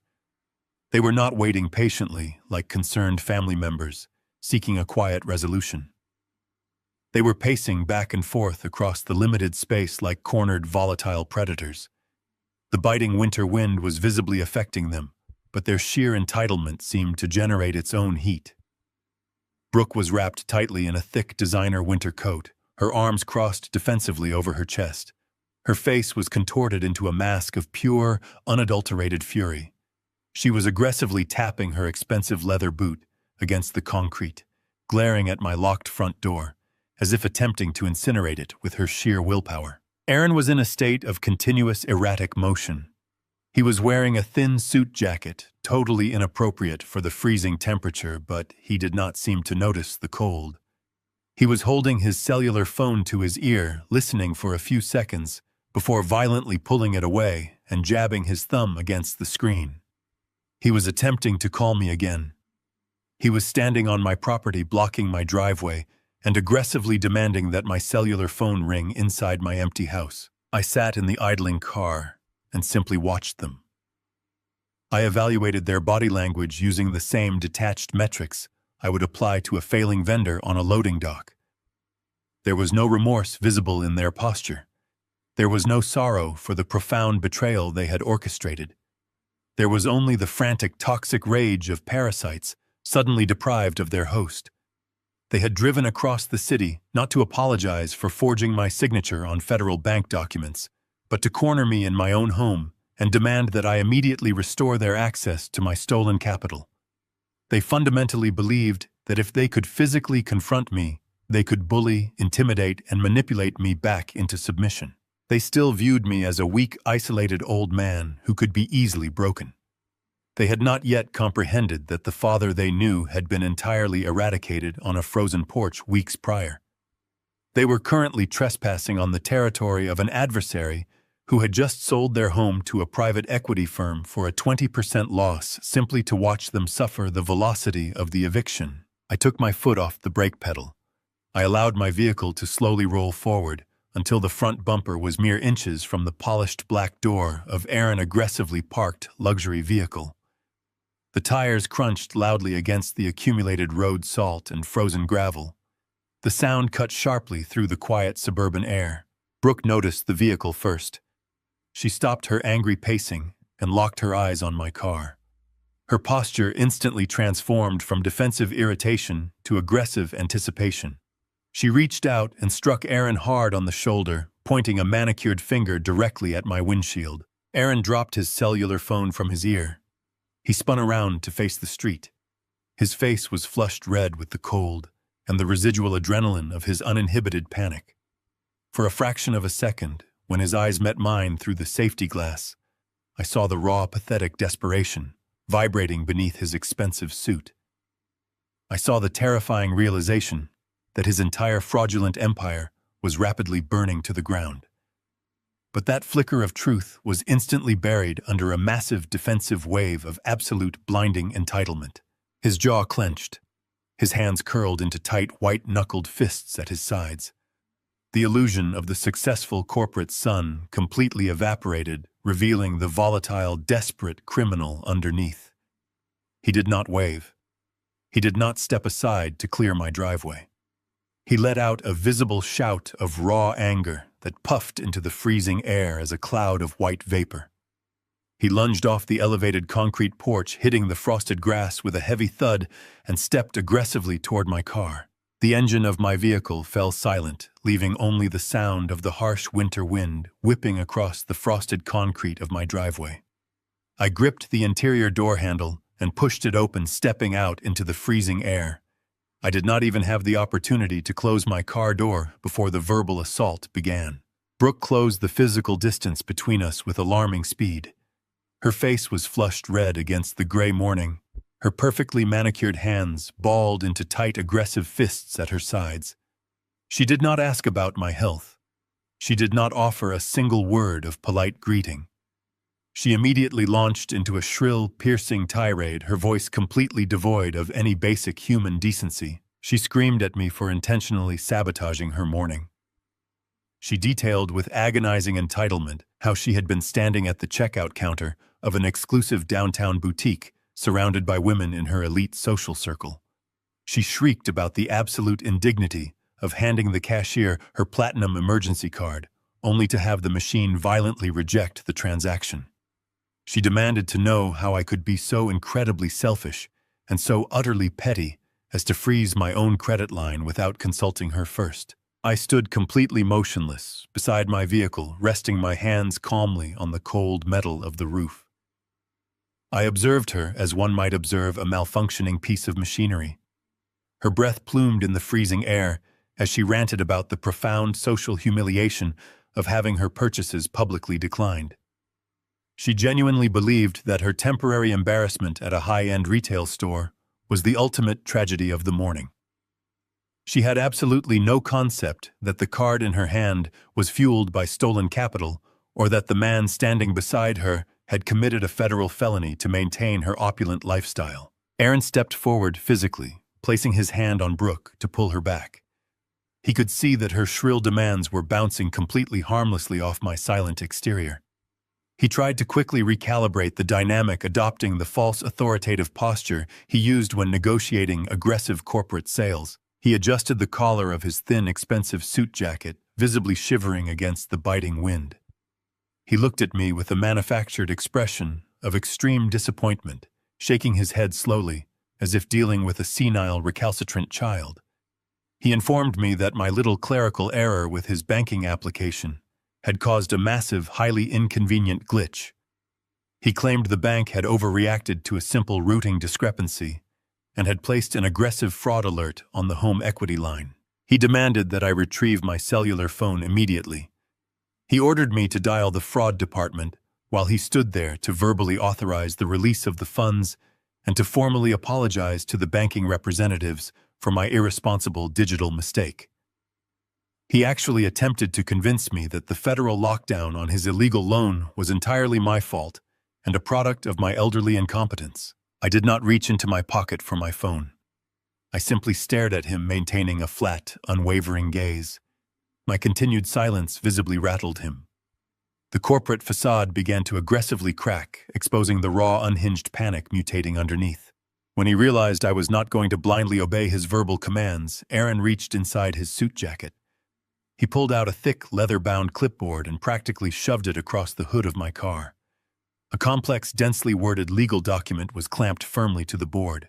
He spoke rapidly, his words spilling over each other in his desperate haste. He told me that since I was apparently incapable of managing my own banking applications over the phone, he had proactively brought a solution. He claimed the document on the clipboard was a standard administrative release form. It was explicitly designed to clear the fraud alert. Unfreeze the $75,000 and permanently transfer the primary administrative control of the deed over to his name just to prevent any future misunderstandings. He was asking me to voluntarily sign away my home and legitimize his theft right there on the frozen concrete of my driveway. I looked down at the document, then back up at my son. Before I could utter a single word of rejection, Aaron snapped his fingers sharply toward his idling sports utility vehicle. The heavy passenger door of his luxury vehicle swung open. A man stepped out onto the driveway. He did not look like a corporate banking official or a respectable legal representative. He was wearing an ill-fitting, wrinkled overcoat. He was visibly sweating despite the freezing temperature, his eyes darting nervously up and down the quiet suburban street. He clutched a small, worn canvas bag tightly to his chest. Aaron introduced him with a dismissive wave of his hand. He stated that the man was a licensed mobile notary, a professional. He had paid a massive premium to bring directly to my property on a holiday week. Aaron patted the hood of my car aggressively, instructing me to place the clipboard down, sign the release authorization immediately, and allow his notary to officially stamp the paperwork. The sheer, breathtaking audacity of the ambush settled heavily over the scene. Aaron had not merely come to argue. He had brought a completely compromised, corrupt notary to physically corner me on my own property. He intended to use the combined physical presence of 3 younger adults to intimidate, pressure, and actively coerce an elderly man into signing a fraudulent legal instrument. The notary shuffled forward, his boots dragging heavily against the frost. He refused to make direct eye contact with me. He pulled a heavy brass ink stamp from his canvas bag, his hands shaking slightly as he unscrewed the cap. He was clearly a man who operated entirely in the shadows, someone Aaron had likely sourced through the same shady network he used to secure his rapid cash loans. "Sign it, Calvin," Aaron demanded, entirely abandoning the pretense of calling me Dad. His voice was a harsh, desperate bark. "Sign the document right now. You are not going to ruin my life over a technicality. You are going to sign the release and we are going to walk away from this, or I swear to God I will have you declared legally incompetent and take the estate anyway." The threat hung violently in the freezing air. He had finally revealed the absolute depths of his depravity.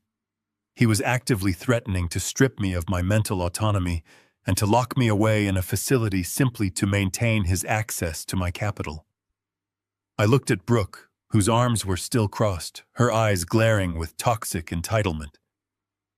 I looked at the sweating, terrified notary holding the brass stamp, and finally I looked directly into the bloodshot, panicked eyes of the man I had raised. They were fully expecting me to crumble. They were waiting for the elderly father to surrender to the sheer, overwhelming pressure of the physical confrontation. They anticipated fear, confusion, or a desperate pleading for familial reconciliation. I did not give them anything they expected. I stood perfectly upright, entirely immune to the freezing wind and the hostile intimidation. I reached out and placed my bare hand firmly on the edge of the leather clipboard. I did not pull a pen from my pocket. I simply shifted my gaze to the shivering, corrupt notary. "If you place that stamp on a single piece of paper on my property," I said, my voice cutting through the ambient noise of the street like a surgical blade, "I will personally ensure you spend the next 10 years in a federal penitentiary for participating in an active wire fraud conspiracy." The notary physically recoiled instantly, dropping the heavy brass stamp back into his canvas bag. He took 3 rapid, staggering steps backward, violently shaking his head in total retreat. Aaron lunged forward, slamming his hands furiously against the hood of my vehicle. He opened his mouth to unleash another desperate wave of threats, completely unaware that his intimidation tactics were entirely useless against a man who had already initiated the total liquidation of his world. Aaron stopped his aggressive advance the very second he processed the absolute failure of his physical intimidation. He stood on the frosted concrete of the driveway, breathing heavily, his chest heaving under his thin suit jacket. He looked down the empty street at the taillights of the retreating notary, and then turned his gaze back to me. I watched the frantic gears turning behind his eyes. The brute force strategy had evaporated, leaving him completely exposed. I observed a terrifying physical transformation take place right in front of me. The violent red flush drained from his face. The aggressive, rigid posture of his shoulders completely relaxed. He took a slow, deep breath and let it out into the freezing air. When he looked at me again, the panicked criminal was gone, entirely replaced by a sickeningly sweet, deeply concerned son. "Dad, you are clearly not well." Aaron spoke, his voice dropping an entire octave into a soft, patronizing register. "You are confused. You are making completely irrational decisions, and it is starting to become dangerous." He took a slow, cautious step toward me, holding his hands up with his palms open, as if he were trying to pacify a frightened animal. He began to completely rewrite the reality of the past 48 hours, right there on the frozen driveway.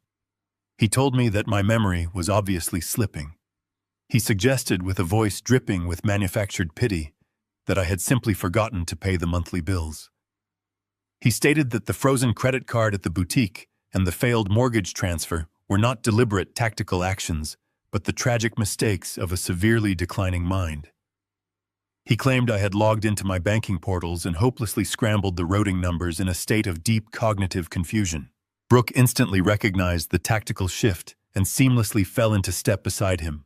She wrapped her expensive designer coat tighter around her waist and looked at me with an expression of profound, exaggerated sorrow. "Calvin, it was so terribly embarrassing for you," she murmured, her voice trembling with fake empathy. "The cashier at the boutique was so worried when the card declined. She asked if you were suffering from dementia. She asked if you had forgotten how to manage your own accounts. We are just so incredibly worried about you, Calvin. You are acting so erratically. You are destroying your own life because your mind is failing." I stood perfectly still beside my vehicle, resting my hands on the cold roof. I did not blink. I did not defend my cognitive abilities or argue against their completely fabricated narrative. I simply observed the sheer breathtaking audacity of their psychological assault. They were standing on the concrete of a property I had purchased, demanding access to capital I had earned, and actively attempting to convince me that my self-defense was a symptom of a degenerative brain disease. I observed the precise way Aaron held the clipboard. His knuckles were white. The paper fluttered slightly in the harsh winter wind. He was attempting to execute a psychological hostile takeover. He wanted me to believe that my reality was entirely fractured. He needed me to doubt the fundamental architecture of my own mind. It was a classic corporate gaslighting maneuver designed to destabilize a target before forcing a signature on a binding contract. Aaron stepped closer, tapping his fingers gently against the leather clipboard he had previously tried to force upon me. He did not mention the fraudulent equity line. He completely ignored the federal wire fraud I had just accused him of committing. He looked down at the dense legal document and then back up into my eyes with a look of extreme sorrowful burden. "I brought this paperwork to help you, Dad," Aaron said, his tone heavily laced with sacrificial duty. "It is not an administrative release. It is a comprehensive, durable power of attorney. It gives me full medical and financial proxy over your estate. It is strictly for your own good.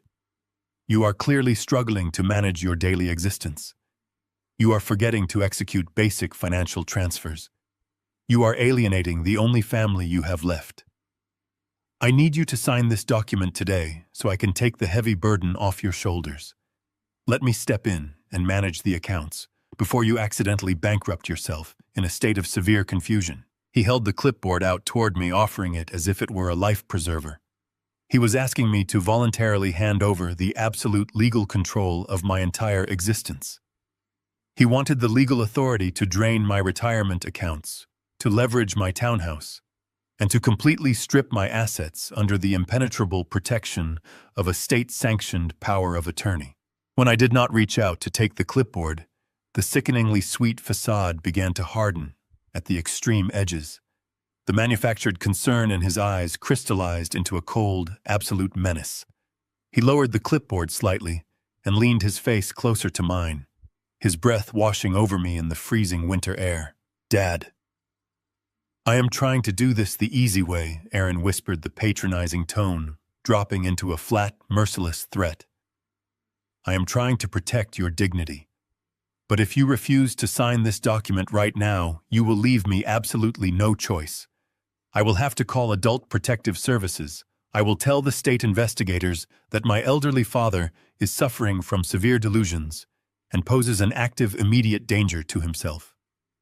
I will show them the canceled accounts, the frozen credit lines, and the paranoid security measures you have initiated.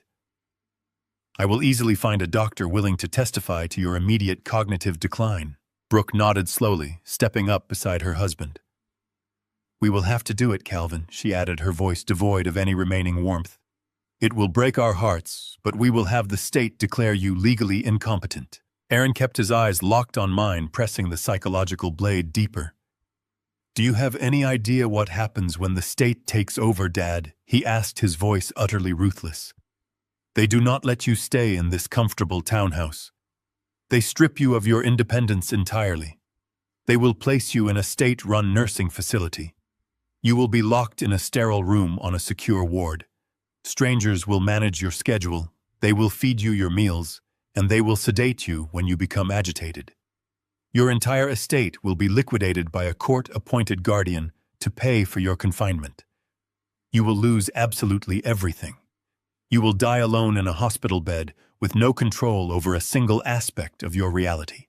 He paused, letting the horrific, vivid imagery settle over the frozen driveway. He believed he had perfectly engineered my ultimate nightmare. He believed he had weaponized the deepest fear of every aging parent and pointed it directly at my chest. Sign the proxy, Dad, Aaron commanded, his voice returning to a sharp, authoritative bark. Sign the document right now. Let me take control of the banking, and I will let you stay in your house. I will let you keep your quiet little life. Fight me on this, and I swear to you, I will have you committed by the end of the week. I stood in the profound silence of the freezing morning. A normal father would have been completely crushed by the overwhelming weight of their psychological abuse. A normal father would have felt a deep, paralyzing terror at the threat of losing his autonomy and dying in a locked psychiatric ward. He would have questioned his own memory. He would have wondered if he had truly made a mistake. He would have reached out with a trembling hand to take the pen and sign away his life simply to keep the terrifying illusion of his family intact. I did not feel terror. I felt a cold, absolute confirmation of my adversary's total moral bankruptcy. They had abandoned any pretense of familial loyalty. They were hostile entities actively threatening my liberty and my physical survival to secure their ongoing financial extraction. They had played their final desperate card, hoping the threat of institutionalization would force my immediate surrender. They had no idea that they were threatening a man who had already initiated a sequence of events that would leave them entirely homeless and facing a brutal eviction before the month was over. Aaron stood with his chest heaving, his breath pluming in the freezing winter air. His threat to have me permanently committed to a locked psychiatric ward hung between us like a physical object. He waited for the terror to register in my eyes. He waited for me to crumble, to beg for my autonomy, and to surrender to his extortion simply to keep my freedom. Brooke stepped closer to him, her face a mask of toxic anticipation, waiting for my absolute defeat. I did not flinch. I did not raise my voice. I did not offer them the satisfaction of a defensive argument or a desperate plea. I simply looked at the two of them with the profound, absolute detachment of a man observing a parasitic infection that he had already cured. The sheer silence of my reaction began to unnervingly echo across the frosted driveway, completely neutralizing their aggressive momentum. Before I addressed my son, I slowly shifted my gaze to his wife. Brooke instinctively stiffened under my clinical observation. I looked at her not as a family member, but as an itemized ledger of stolen capital. I audited her physical presence with absolute ruthless precision. I looked at her expensive winter coat. I recognized the specific Italian designer label sewn into the collar. It was a recent seasonal release heavily promoted in luxury catalogs. I knew precisely what it cost. I lowered my eyes to her boots. They were imported calfskin leather with distinctive gold hardware shining dully in the gray morning light. I looked at the heavy luxury handbag slung over her shoulder. I performed the mental arithmetic instantly, my voice breaking the heavy silence with a flat, mechanical precision. Your winter coat retails for $2,400. I stated my words clipping clearly through the bitter wind.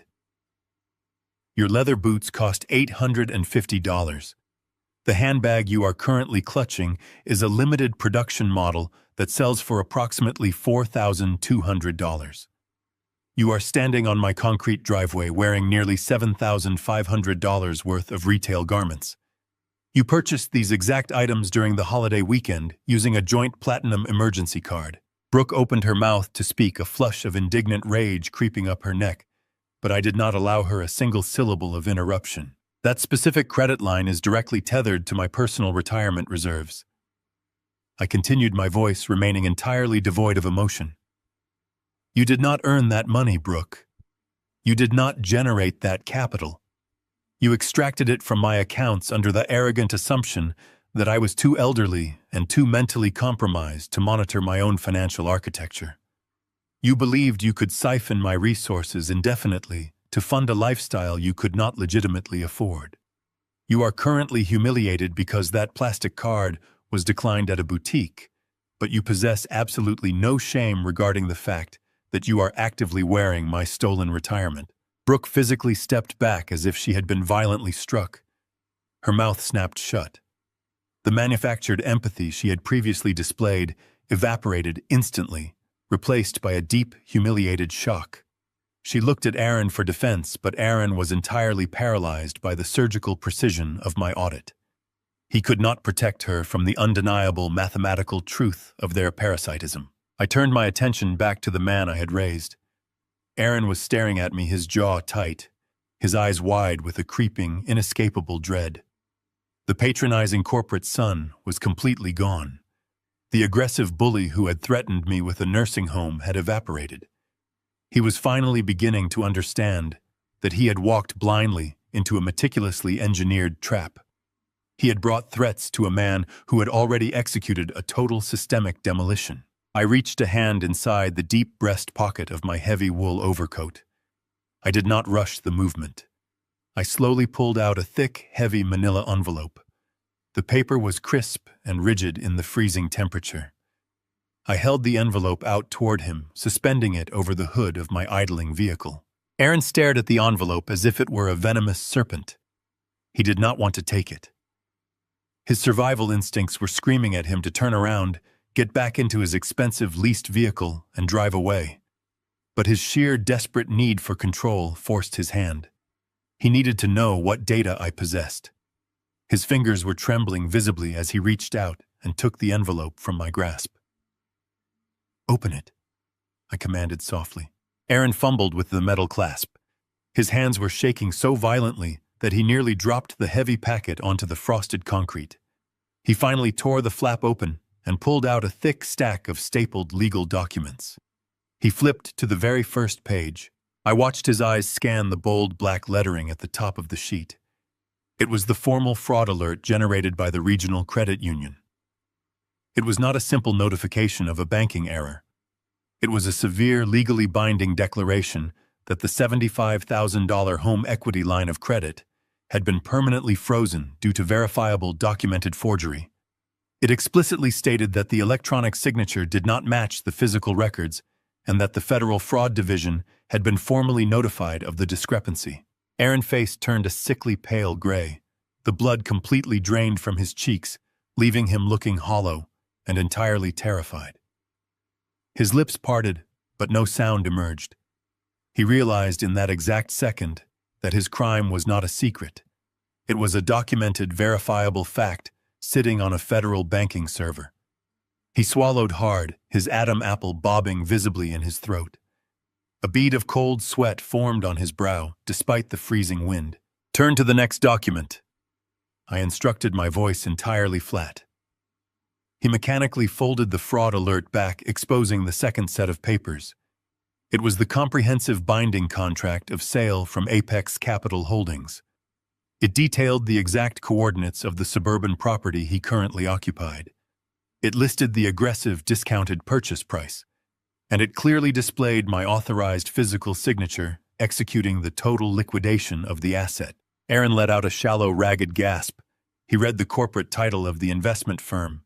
He read the aggressive 7-day closing timeline. His hands began to shake with such velocity that the thick pages rattled loudly against the frozen air. He looked up at me, his eyes wide and completely devoid of their previous arrogance. "You sold the house."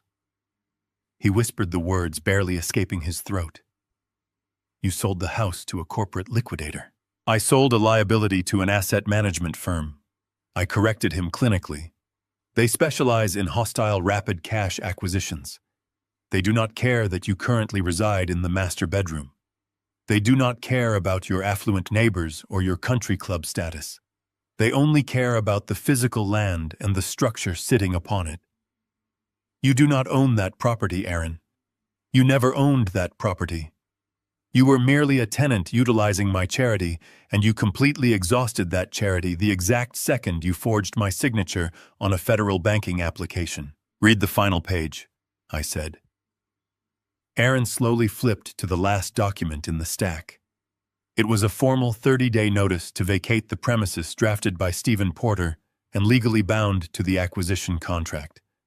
It explicitly stated that his status as a tenant at will was officially terminated. It required him to remove his personal belongings and permanently vacate the property or face an aggressive corporate eviction executed by the new legal owners. The physical manifestation of his defeat was absolute. Aaron's knees visibly buckled.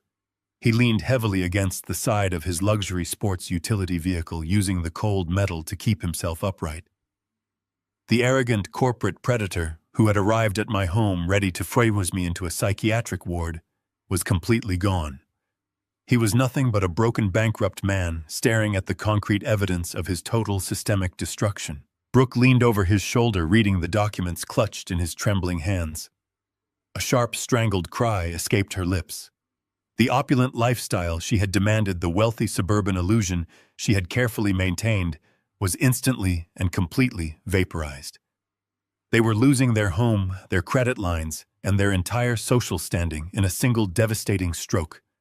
They had built a castle on a foundation of stolen money, and I had just detonated the bedrock. I did not feel a single trace of pity. I had audited the failure, and I had executed the necessary liquidation. I looked directly into my son's bloodshot, terrified eyes. He was hyperventilating, his breath coming in short, rapid gasps. The reality of his absolute ruin was crashing down upon him, crushing the breath from his lungs. I delivered the final necessary parameters of his new reality. I did not raise my voice. I did not inject a single trace of malice or triumph into my tone. I spoke with the irreversible weight of a judge reading a permanent sentence. "You are going to pack your things quietly," I said, maintaining a cold, unbreakable eye contact that pinned him to the vehicle. "Or the next document I hand over will be your federal indictment for forgery." I did not wait for his acknowledgement. I did not wait for Brooke to start sobbing into the collar of her stolen coat. I simply turned my back on them, walked to my front door, and unlocked it. I stepped inside the quiet sanctuary of my townhouse and shut the heavy door permanently, severing the connection to the parasites, bleeding out on the driveway. The heavy oak door closed with a solid mechanical click, entirely severing the freezing air and the frantic gasping of the two parasites left on my driveway. I engaged the brass deadbolt with a smooth, silent motion. I did not walk away into the depths of my townhouse to seek comfort or distance. I stood perfectly still in the shadowed foyer and observed the resulting fallout through the narrow vertical glass panels flanking the entrance. I became a silent witness to the total collapse of their manufactured reality. Brooke shattered the momentary silence. Her voice penetrated the thick, insulated glass, not as words, but as a raw, feral shriek of absolute cornered desperation. She threw her heavy leather designer handbag onto the frosted concrete, where it scraped against the ice. She began pacing back and forth across the driveway with the frantic, erratic energy of a trapped animal. She screamed toward my house, her face distorted into a mask, of pure, unadulterated venom. She swore she would destroy me. She shrieked that she would hire the most ruthless corporate litigators in the entire state to completely bankrupt my estate and drag my name through the mud. She promised to ruin my reputation among my former professional peers and strip me of every single asset I had ever hoarded. I watched her flail in the freezing wind, completely detached from her performance. She was completely unhinged and entirely incapable of processing the mathematical reality that she possessed absolutely no leverage. She had no capital to hire expensive litigators. Her credit lines were permanently frozen. Her assets were effectively seized, and her husband was staring directly at a federal felony indictment. She was screaming into a dark void, refusing to accept that the void had already swallowed her whole. Her threats were nothing more than the dying spasms of a parasite severed from its host. Aaron did not attempt to calm his wife. He did not look at the scattered legal documents resting on the hood of his leased luxury vehicle. The absolute terror that had previously filled his eyes had mutated into a cold, rigid panic. It was the specific type of panic that drives a drowning man to push his rescuer under the water simply to secure one final breath of air. He realized his physical intimidation had failed completely. He realized his pathetic attempts at psychological gaslighting had failed.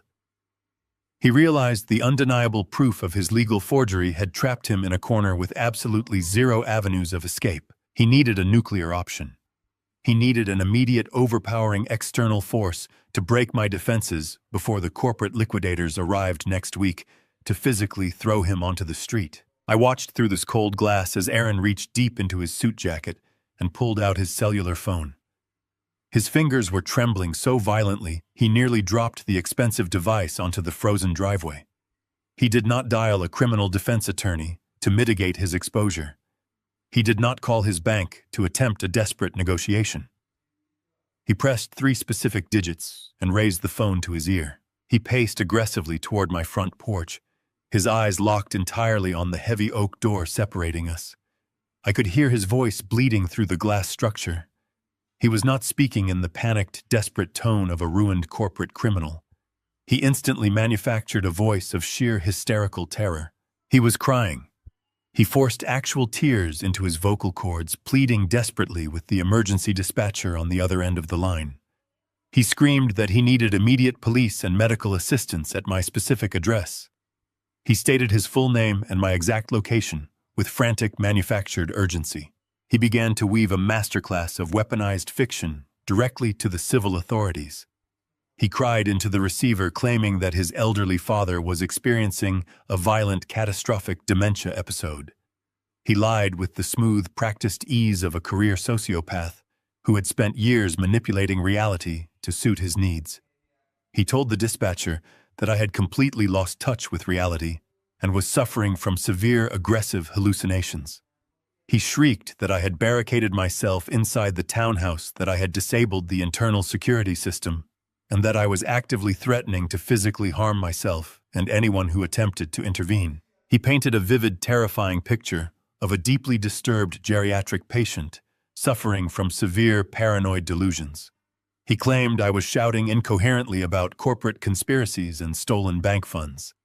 He begged the authorities to hurry, stating that he was absolutely terrified I would set the townhouse on fire or attempt a violent physical assault if they did not arrive immediately to forcibly detain me. Brooke instantly recognized his tactical shift. She stopped her hysterical shrieking and moved perfectly into his manufactured narrative. She grabbed Aaron by the arm and began sobbing loudly toward the phone, intentionally allowing her dramatic wailing to be recorded by the emergency dispatch center. She wailed that she was terrified for my life, begging the imaginary operator to send an ambulance to sedate me before I did something tragic and irreversible. They were weaponizing the state against me. They were attempting to use the local police and the medical establishment as their personal enforcement mechanism. Aaron calculated that if he could convince the authorities I was a violent, schizophrenic danger to myself, they would breach my front door, strap me to a medical gurney, and force me into an involuntary psychiatric hold. Once I was detained in a hospital under a mandatory 72-hour evaluation period, He would have the necessary operational window to file his fraudulent power of attorney, bypass the property sale, and drain my remaining liquid assets before anyone realized he was the actual criminal. It was the ultimate escalation in his conflict chain. He was leveraging my advanced age and societal biases entirely against me. He believed the arriving authorities would instinctively trust a well-dressed, highly distressed corporate son over a silent elderly man locked inside a dark house. I did not panic. I did not run to my kitchen to frantically gather my legal documents or prepare an anxious defense. I simply stood in the quiet shadows of my foyer, maintaining my absolute operational calm. I watched Aaron pace across the frosted lawn, continuing his Oscar-worthy performance for the dispatcher. He was constantly checking his expensive watch, calculating the exact response time of the local police precinct. I knew exactly what would happen when the authorities arrived. I knew they would approach the house expecting chaos, violence, and severe mental decay. They would find absolutely nothing but a perfectly calm, perfectly lucid retired executive holding undeniable documented proof of federal wire fraud committed by the weeping man standing on the driveway. Aaron was not summoning a medical rescue team to save his lifestyle. He was actively summoning his own arresting officers to the scene of his crime. The bitter winter wind continued to whip across the desolate suburban street, carrying the heavy scent of impending absolute ruin. I stood behind the glass, my breathing slow and perfectly measured. Then I heard it. It started as a faint, high-pitched wail, cutting sharply through the gray, frozen morning. It grew steadily louder, multiplying and echoing against the surrounding houses as multiple emergency vehicles accelerated down the main boulevard toward my location. The flashing red and blue lights began to reflect weakly against the frost-covered trees at the end of the block. Aaron lowered his cellular phone, staring at my front door with a look of absolute toxic triumph. He genuinely believed he had won. He believed the approaching sirens were the sound of his salvation. I remained perfectly still in the shadows, waiting for the flashing lights to illuminate the final total destruction of my son. The flashing red and blue lights cut violently through the gray winter morning, reflecting off the frost-covered glass of my front windows. I stood perfectly still in the shadows of the foyer, watching the street. Two heavy police cruisers came to a halt, blocking the flow of traffic entirely. A dull gray sedan parked directly behind them. 4 uniformed officers stepped out onto the frozen asphalt, resting their hands casually on their heavy utility belts. A woman emerged from the gray sedan. She wore a sensible dark winter coat and carried a thick plastic clipboard. She moved with the tired, cautious efficiency of a state investigator. I knew exactly who she was. Diane Silva, from Adult Protective Services. Aaron did not wait for them to approach the property. He practically threw himself across the frozen lawn to intercept them. I watched him completely abandon the rigid, panicked posture he had displayed just moments ago. He executed a flawless, terrifying physical transformation. His shoulders slumped heavily. He buried his face in his hands, allowing his body to tremble with manufactured grief. When he lowered his hands, his eyes were red and wet. He let out a loud, choked sob that carried clearly through the cold air. It was an absolute masterclass in sociopathic manipulation. "Officer, please, you have to help us," Aaron cried, his voice cracking with artificial desperation. "My father is inside. He has completely lost his mind." The officers exchanged a quick, tactical glance while Diane Silva stepped forward, clicking her pen. She asked Aaron to explain the situation calmly. Aaron painted a vivid, horrifying portrait of a sudden, catastrophic mental collapse. He told the investigator that he had come to check on me because I had been missing appointments and acting strangely all week. He cried that when he arrived I was completely unrecognizable. He claimed I was suffering from severe rapid onset dementia and violent paranoid delusions. "He thinks everyone is trying to rob him," Aaron sobbed, wiping a fake tear from his frozen cheek. "He is hallucinating about stolen money and federal bank fraud. He is shouting about corporate conspiracies and forged signatures. We tried to calm him down, but he became incredibly aggressive. He threatened to attack my wife. He locked himself inside the house and disabled the security system. I am terrified he is going to hurt himself or accidentally set the property on fire. Please, you have to commit him. You have to get him to a secure hospital right now." Brooke seamlessly integrated herself into the performance. She stepped up beside Aaron, wrapping her arms around his waist and burying her face in his shoulder. She trembled violently, playing the role of the traumatized daughter-in-law. She whimpered softly, telling Diane Silva that I had lunged at her through the doorway when she simply tried to hand me a cup of coffee. She claimed my eyes were entirely vacant and that I did not even know my own name. I observed their synchronized theater from the silence of my dark foyer. I felt a cold, clinical appreciation for the sheer depth of their depravity. They were not merely lying. They were expertly weaponizing the state's established protocols for elderly care directly against me. They knew that the authorities arrived at these situations entirely primed to expect cognitive decay. They were feeding Diane Silva every single necessary buzzword to trigger an involuntary psychiatric hold. Paranoia, hallucinations, aggressive behavior, imminent danger to self and others. Aaron knew that if the police believed his narrative, they would not knock politely. They would breach the heavy oak door. They would restrain me, force me onto a medical gurney, and transport me to a locked psychiatric ward for a mandatory 72-hour evaluation. That 3-day operational window was all Aaron needed. Once I was legally sedated and confined, he would immediately file his fraudulent power of attorney and drain every single liquid asset I possessed before the acquisition firm could finalize the eviction. He was using the police as his personal extraction team. Diane Silva nodded sympathetically, listening to Aaron weep. She made several quick notes on her clipboard. She turned to the 4 uniformed officers and gestured toward my townhouse. Their postures instantly shifted from casual observation to tactical readiness. They unclipped their heavy flashlights and began walking up my concrete driveway, their boots crunching loudly against the frozen gravel. Aaron watched them approach my door. He placed a comforting arm around Brooke, but I could see the cold, absolute triumph radiating from his posture. He genuinely believed his masterstroke had succeeded. He believed the authorities were about to eliminate his problem entirely. The officers stepped onto my front porch.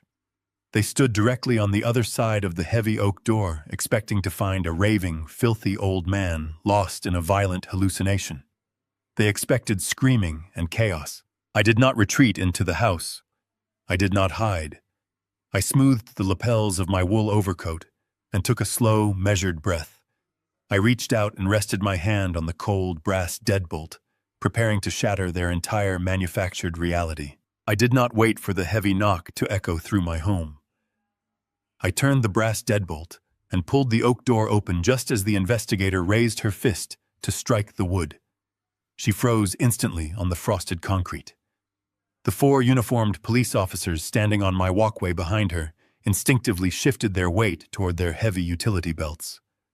They were entirely braced for a violent physical confrontation with a deranged elderly man. I did not give them a single reason to escalate their tactical posture.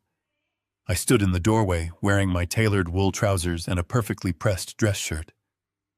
I looked at the lead investigator with a mild, polite expression. I smiled gently and told her that it was far too cold to be standing outside on the freezing concrete. I invited her to come inside the warm house and offered to brew a fresh pot of chamomile tea. The investigator lowered her hand.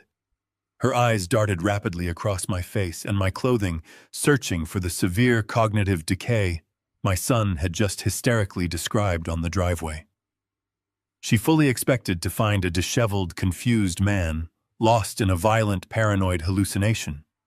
Instead, she found a calm, retired corporate logistics executive holding the door open with steady, unblemished hospitality. She looked back over her shoulder at Aaron. My son was still standing near his luxury vehicle, clutching his wife and waiting for the police to drag me out in heavy medical restraints. The investigator turned back to me and nodded slowly. She instructed the 4 police officers to remain outside on the front porch. She stepped over the threshold and walked into my quiet foyer. I led her directly into my formal dining room. I did not rush my movements. I walked with the deliberate, measured pace of a man who is entirely in control of his physical and mental environment. I gestured toward one of the heavy mahogany chairs at the table.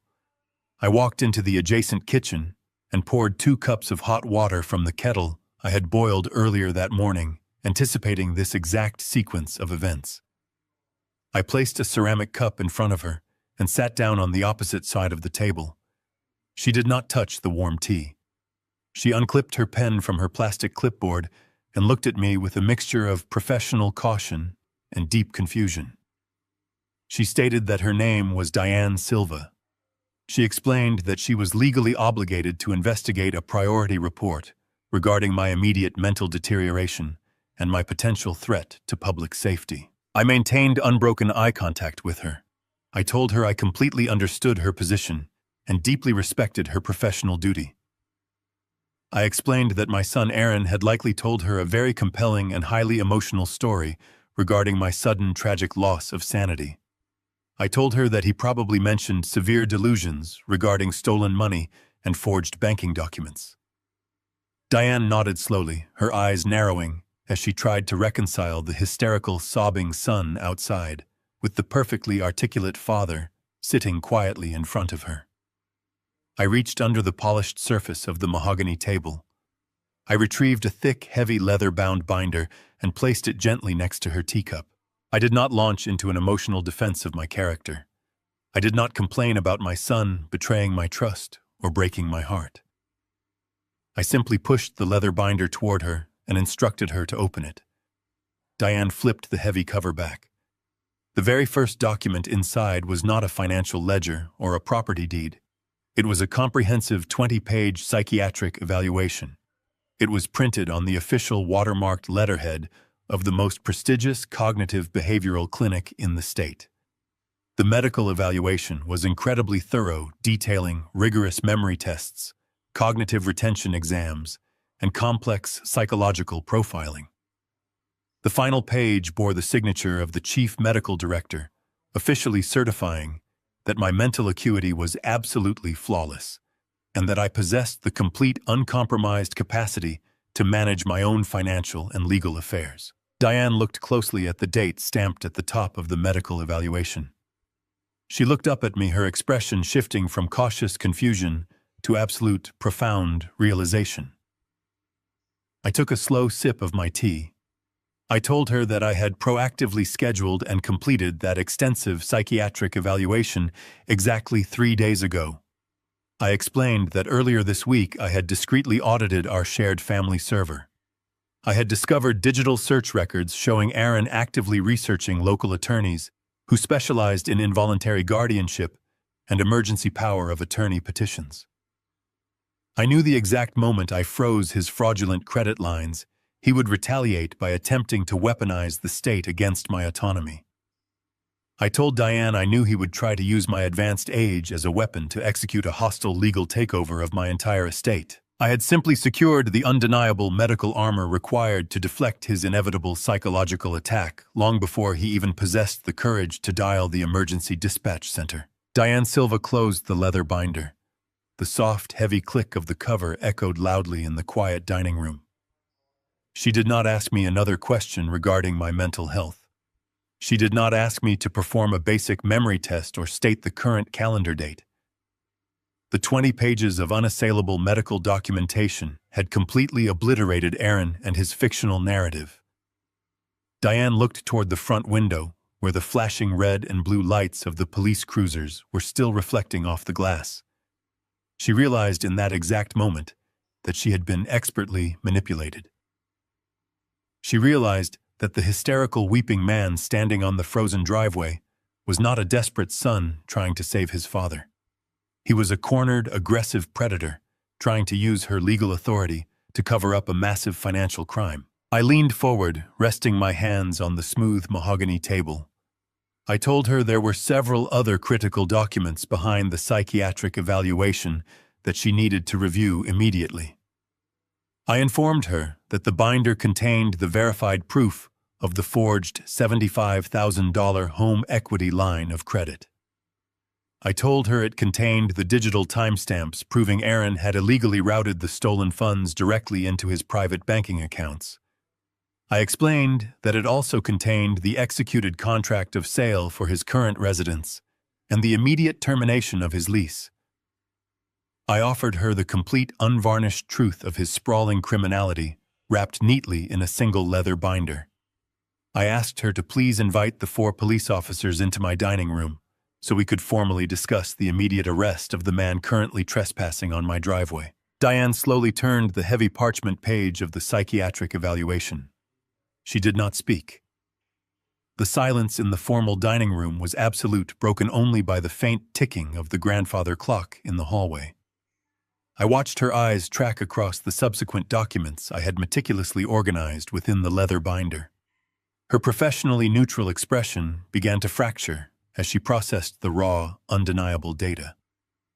I reached across the polished mahogany table and gently tapped the corner of a bank statement highlighted in a sharp fluorescent yellow. I explained that the document detailed the exact routing numbers of the fraudulent $75,000 home equity line of credit. I watched her trace the flow of capital with the tip of her pen. The funds did not rest in any account associated with my name. They were instantly wired into a private wealth management portfolio, independently controlled by my son and his wife. I then guided her attention to the final section of the binder. I explained that when I initially discovered the unauthorized credit inquiry, I did not simply freeze the account. I contacted the regional fraud division of the credit union and requested the specific digital footprint of the application. I slid a rigid piece of paper toward her, detailing a string of complex numerical values. I told Diane that the electronic signature executing the loan was generated from a specific internet protocol address. I watched her read the physical geographic location tethered to that digital address. It did not originate from my secure home network. The digital fingerprint mapped flawlessly to the exact residential coordinates of the suburban property Aaron currently occupied. It was a perfect, undeniable digital confession of federal wire fraud executed from his own living room. The narrative inside the dining room flipped in a single breathtaking instant. Diane Silva stopped reading. She sat back in the heavy mahogany chair, and the weary, sympathetic posture of a social worker evaporated completely.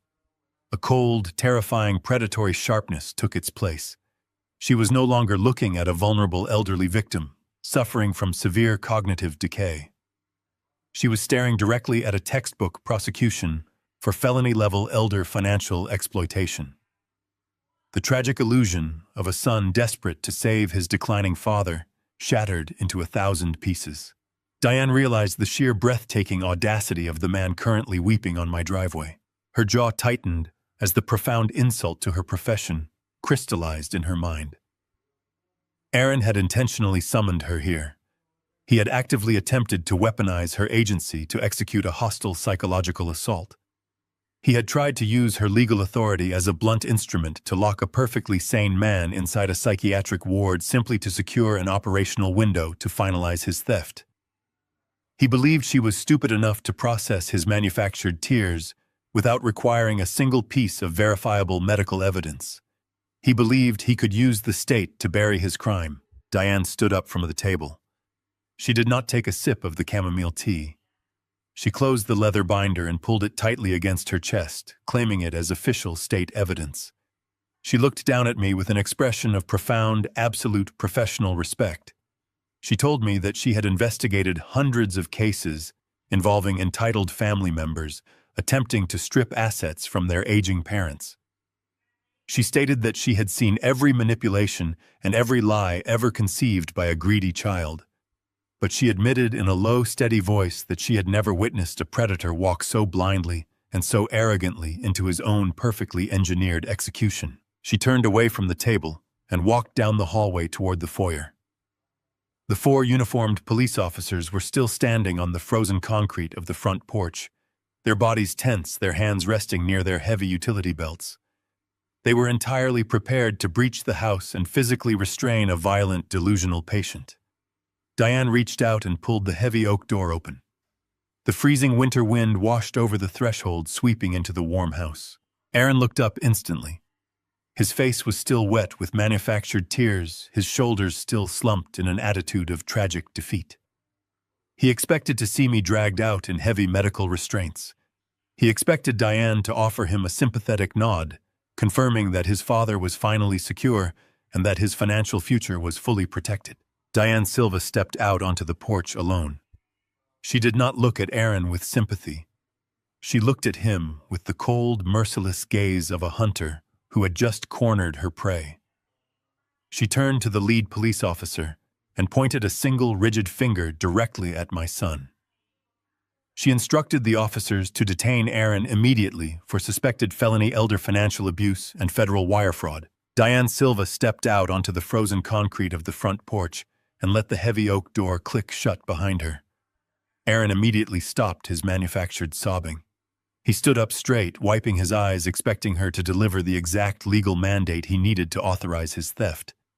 He waited for her to instruct the police officers to breach the house and extract his father. Diane did not look at him with sympathy.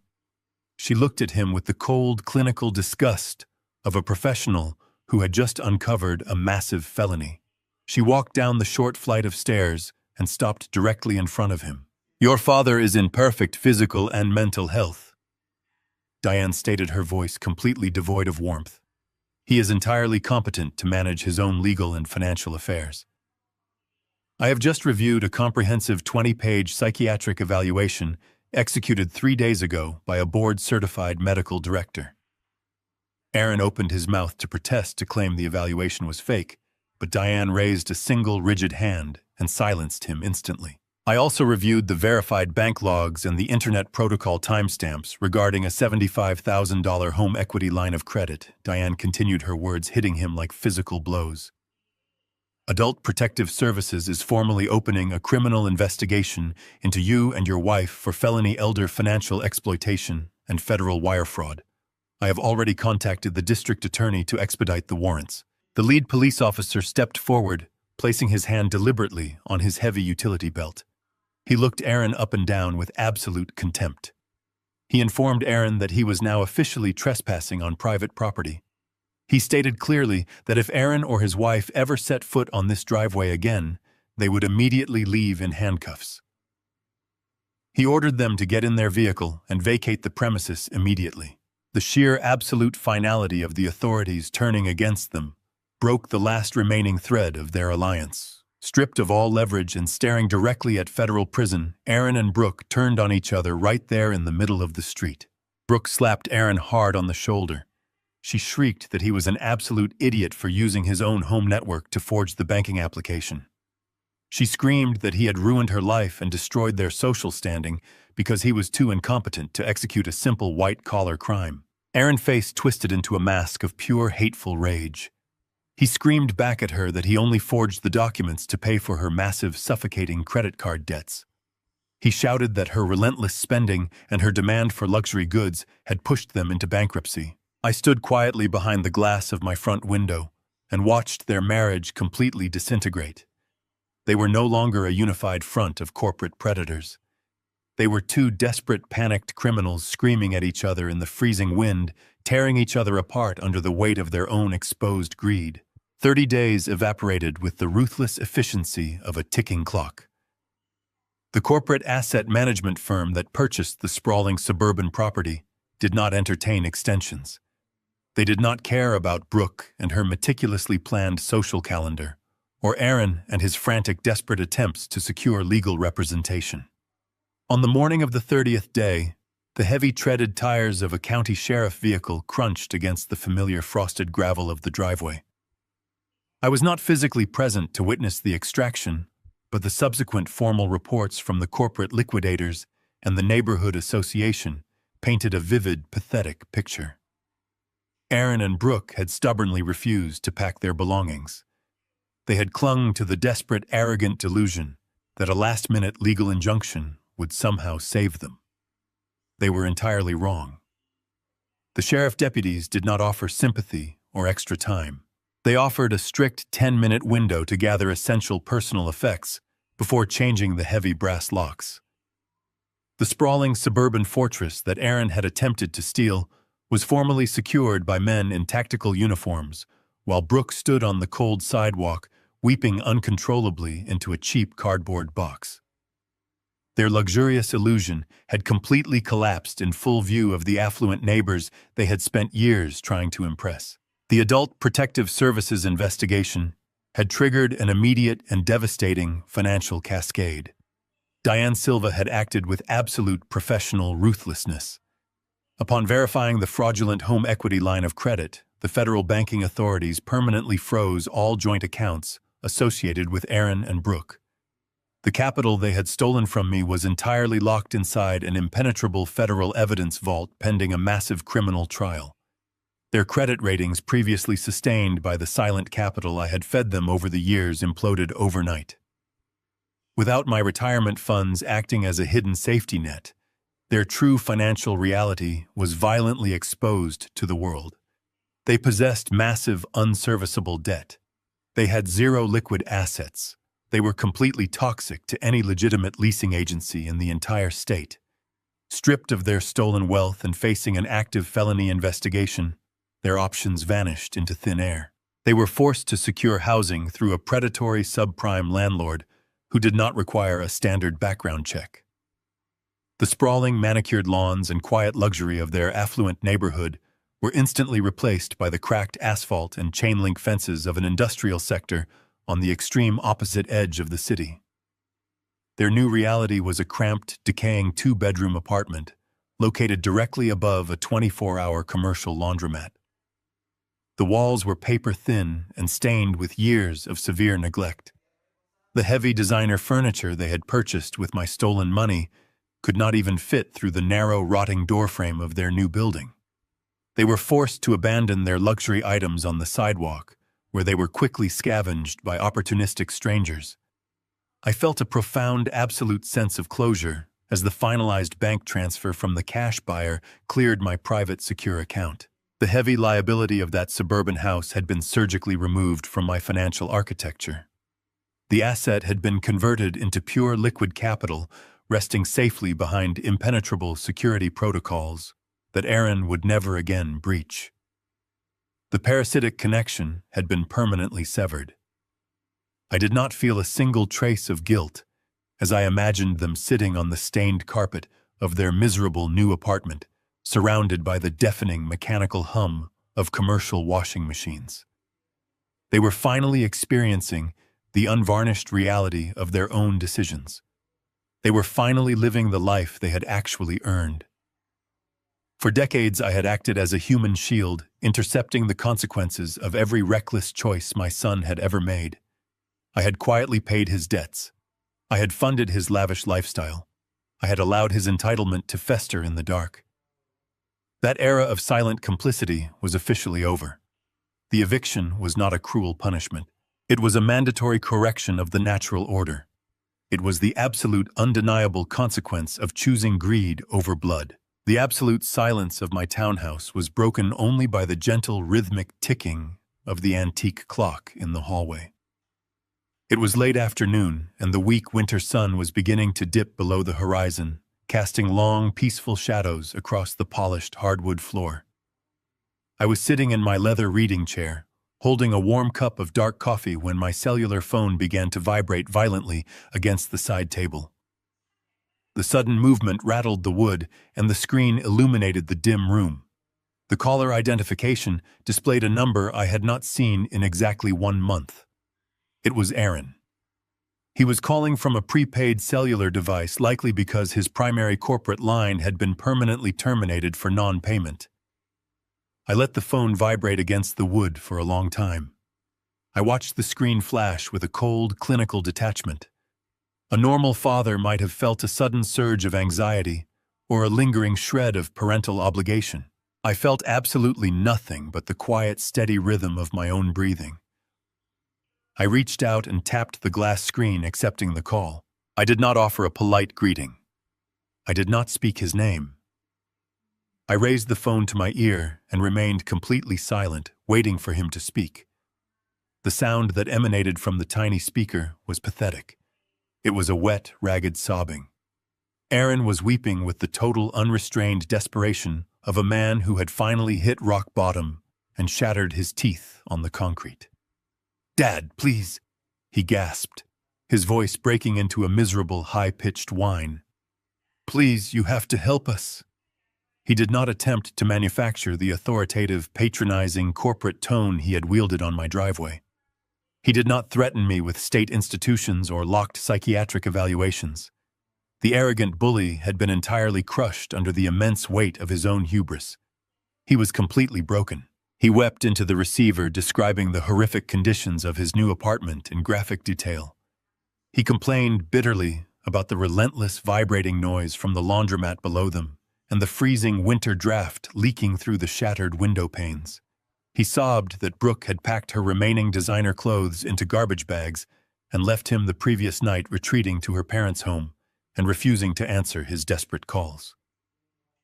He was entirely alone, facing a looming federal indictment with absolutely no financial resources and no allies left to manipulate. I listened to his miserable litany of failures without interrupting. I allowed him to exhaust his lungs. I allowed him to verbally bleed out over the cellular connection. He desperately needed me to interrupt him with a comforting word. He needed me to instinctively fall back into my decades-long pattern of rescuing him from his own severe incompetence. When I offered nothing but a vast, impenetrable silence, his panic escalated into sheer terror. "Dad, I know I made a terrible mistake," he cried, choking violently on his own tears. "I know I crossed a line, but the landlord here is demanding a 3-month security deposit in cash by tomorrow morning. If I do not pay him, he is going to throw me out on the street. I have nothing left, Dad. My accounts are permanently frozen.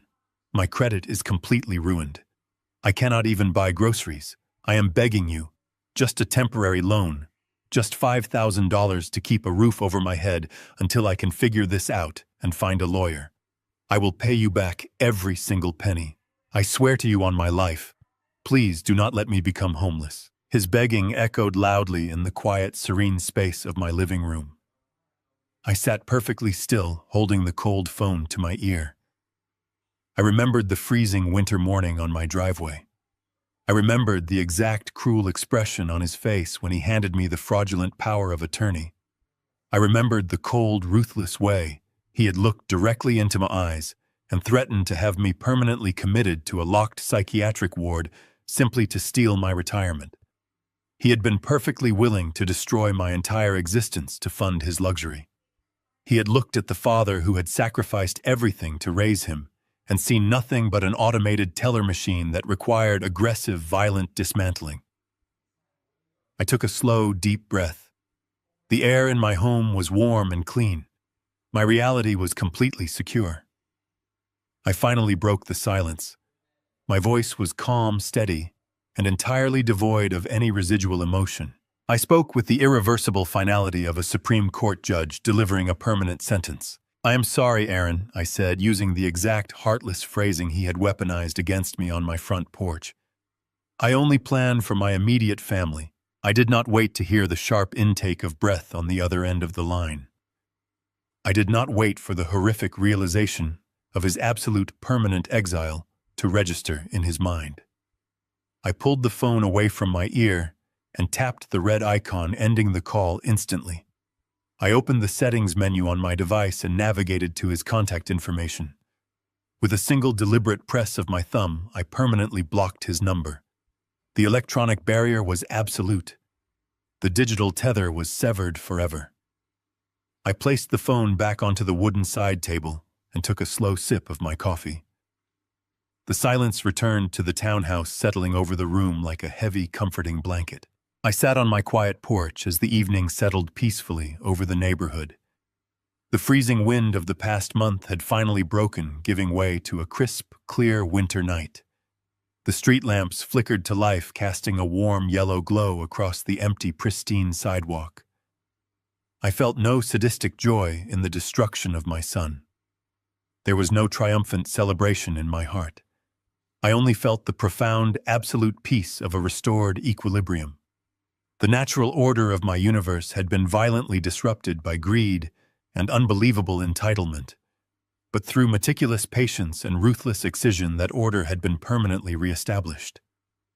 I had not destroyed Aaron. I had simply stopped shielding him from the brutal reality of his own actions. I had stepped completely out of the way and allowed the massive crushing weight of his own decisions to fall squarely upon his shoulders. He was a grown adult, and he was finally experiencing the unvarnished, severe consequences of adult choices. I stood up from my chair and walked back inside the warm, secure sanctuary of my home. I moved to my small mahogany desk and opened my laptop. The screen illuminated my face in the dim, quiet room. I navigated to my highly secure banking portal and reviewed the digital ledger. The massive influx of capital from the finalized cash sale of the suburban property sat safely in my primary account. It was joined by the recovered funds Diane Silva had systematically extracted from Aaron frozen accounts during the ongoing federal investigation. The wealth I had spent an entire lifetime building brick by brick through decades of honest, exhaustive labor was entirely intact. It was no longer a target for parasitic extraction. It was no longer a burdensome secret I had to protect from my own blood. It was completely and undeniably mine. I opened a new digital tab and navigated to a premium international travel agency. I did not look for budget accommodations or heavily discounted fares. For 40 years, I had sacrificed my own desires to ensure my family had every possible advantage. I had delayed my own dreams to fund their lavish comfort. That era of unilateral sacrifice was officially and permanently terminated. I typed my personal information into the booking portal. I selected a first-class month-long ticket to Europe. I charted a private, luxurious itinerary that would take me through the historic cobblestone streets of Rome, the quiet, sprawling vineyards of Tuscany, and the sweeping coastal roads of the Mediterranean. I booked luxury suites in historic five-star hotels and secured private transit for the entire duration of the journey. I watched the loading icon spin on the screen for a brief second before the bold green confirmation text appeared. The itinerary was completely locked. The future was entirely my own. I closed the laptop and walked toward the front of the townhouse. A sleek black town car was already pulling up to the curb outside my window, its bright headlights sweeping across the frost-covered grass. The driver stepped out in a dark suit and opened the trunk, waiting patiently in the cold night air. I pulled my heavy wool overcoat from the closet and slipped it over my shoulders. I picked up my premium leather travel bag from the floor of the foyer. I did not look back into the dark, empty house. I stepped out onto the front porch and pulled the heavy, solid oak door shut behind me. The brass deadbolt engaged with a loud, definitive click, echoing sharply in the quiet neighborhood. The surgical excision of the toxic elements in my life was completely finalized. The boundaries I had drawn were absolute and impenetrable. I walked down the concrete path toward the waiting vehicle, feeling the cold, clean air fill my lungs. I was a man who had survived a profound betrayal and emerged entirely unbroken. I stepped into the warm leather interior of the luxury car and instructed the driver to take me directly to the airport. As the vehicle pulled away from the curb, merging smoothly into the quiet flow of traffic, I looked out the window at the passing city lights. I was leaving the dark shadows of manipulation and infinite greed completely behind me. The engine hummed quietly, carrying me toward a new, bright horizon. The silent reckoning was over. My life finally belonged to me. The profound lesson embedded within this silent reckoning is that authentic love must always be governed by unyielding boundaries. When a parent shields their child from the natural consequences of their reckless actions, they do not foster growth, they actively cultivate entitled monsters. True strength lies not in endless unilateral sacrifice, but in possessing the courage to step away and allow gravity to perform its necessary work. Restoring order often requires the ruthless excision of those who mistake endless generosity for infinite weakness, ensuring that your ultimate peace and dignity remain forever intact. If you found this story of absolute boundaries and relentless justice compelling, please like the video and subscribe to the channel for more powerful narratives.